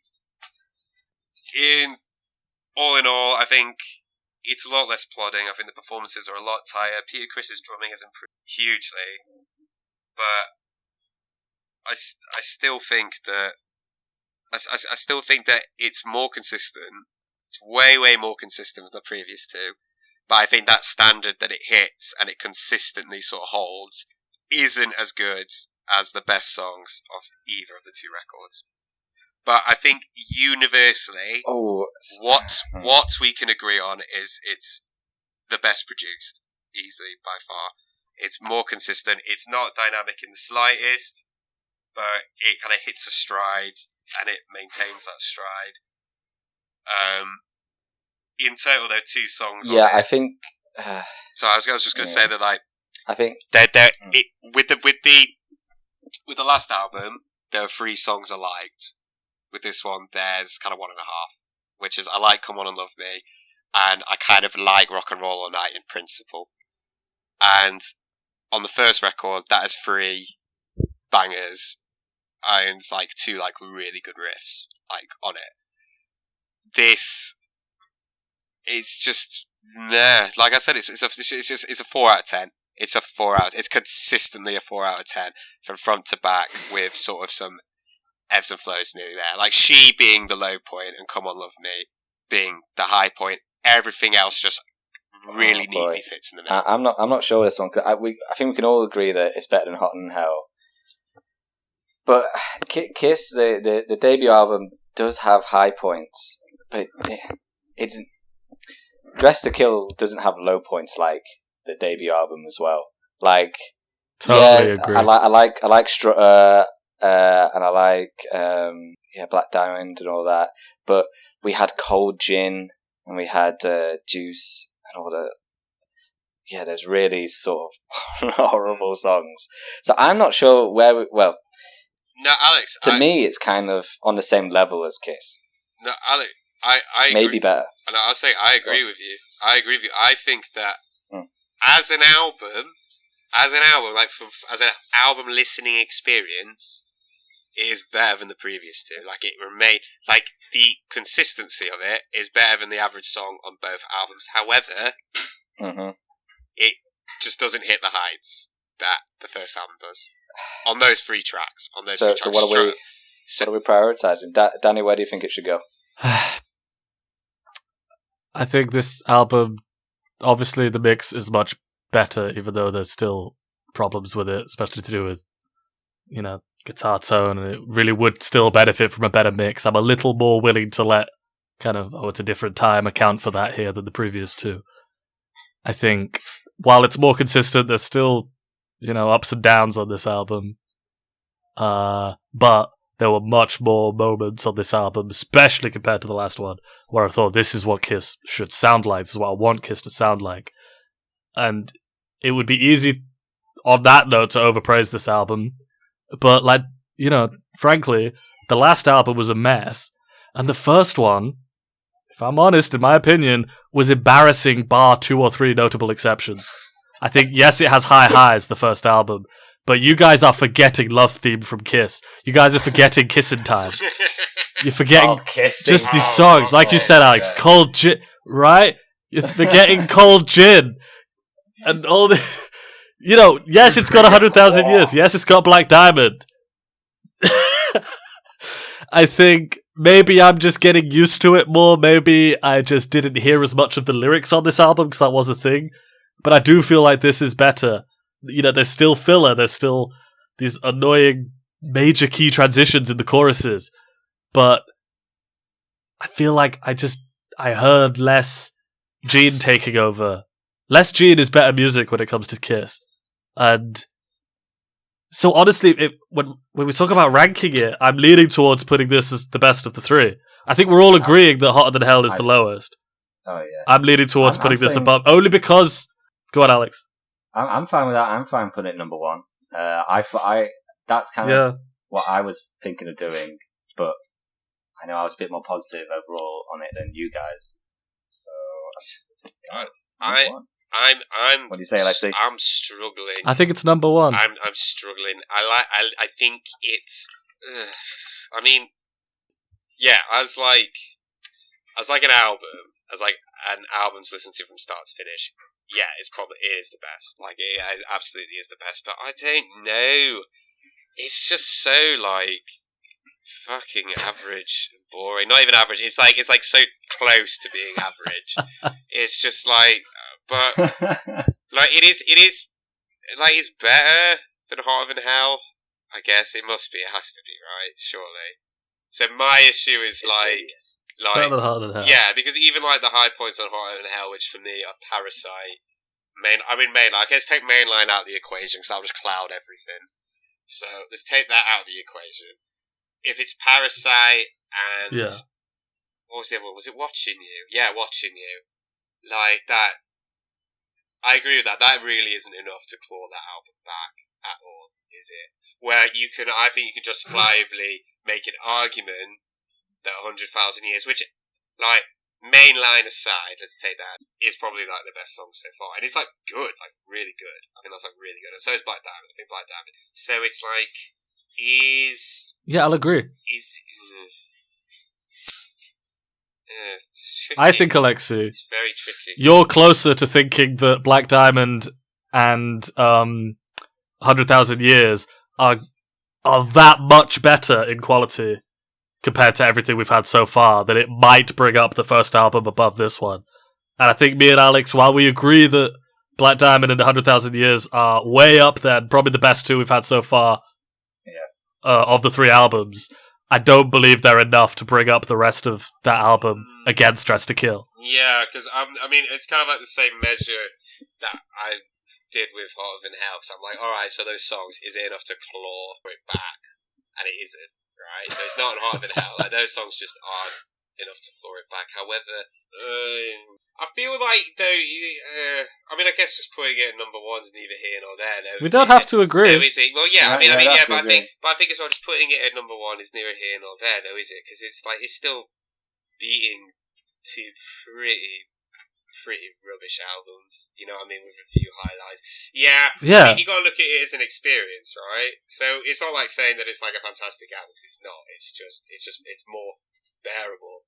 No, it's not. And also, actually, there is an argument. This is not a fantastic album. Yeah, and also it says more. I guess. Sorry, no, actually, no. There is an argument to be made that with the first album, there is something quite frustrating about the fact that it's got 3 good songs on it, like 3 great songs on it, particularly 100,000 Years, because at 100,000 Years, you're like, this is what you should sound like. This is it. You've done it. You should have hit on this, scrapped everything else apart from Black Diamond and Strutter, and just gone down this path, and you would have been like, you would have been smashing it. And there is something frustrating about that. And also, you are right, I did forget about Kissing Time, I love theme from Kiss. Like, let's put it we'll put it number one. I'm putting it in. Putting it in now. I'm putting it in. So that's I think number one. the best. I think, honestly, I don't think if we cherry picked the best tracks from all 3, we still don't have a good album. I don't know. If you were able to like make an album out of all of the good stuff, I still don't think there's a particularly good album in there. I don't know. So you'd have like what? So you'd have like Strutter, Black Diamonds, Parasite, Watching You, Mainline, Rock and Roll Night, and Come On and Love Me. Come On and Love Me. That'd be good. I'd put on Love for All I Can because I love that one. Stick that in there. Yeah, I think that'd be all right. It'll be okay. It'll be pretty. It'll be better. It'll be better. We'll get there good. soon, I reckon. Maybe one more album, and we'll have a good best of. Yeah. Anyway.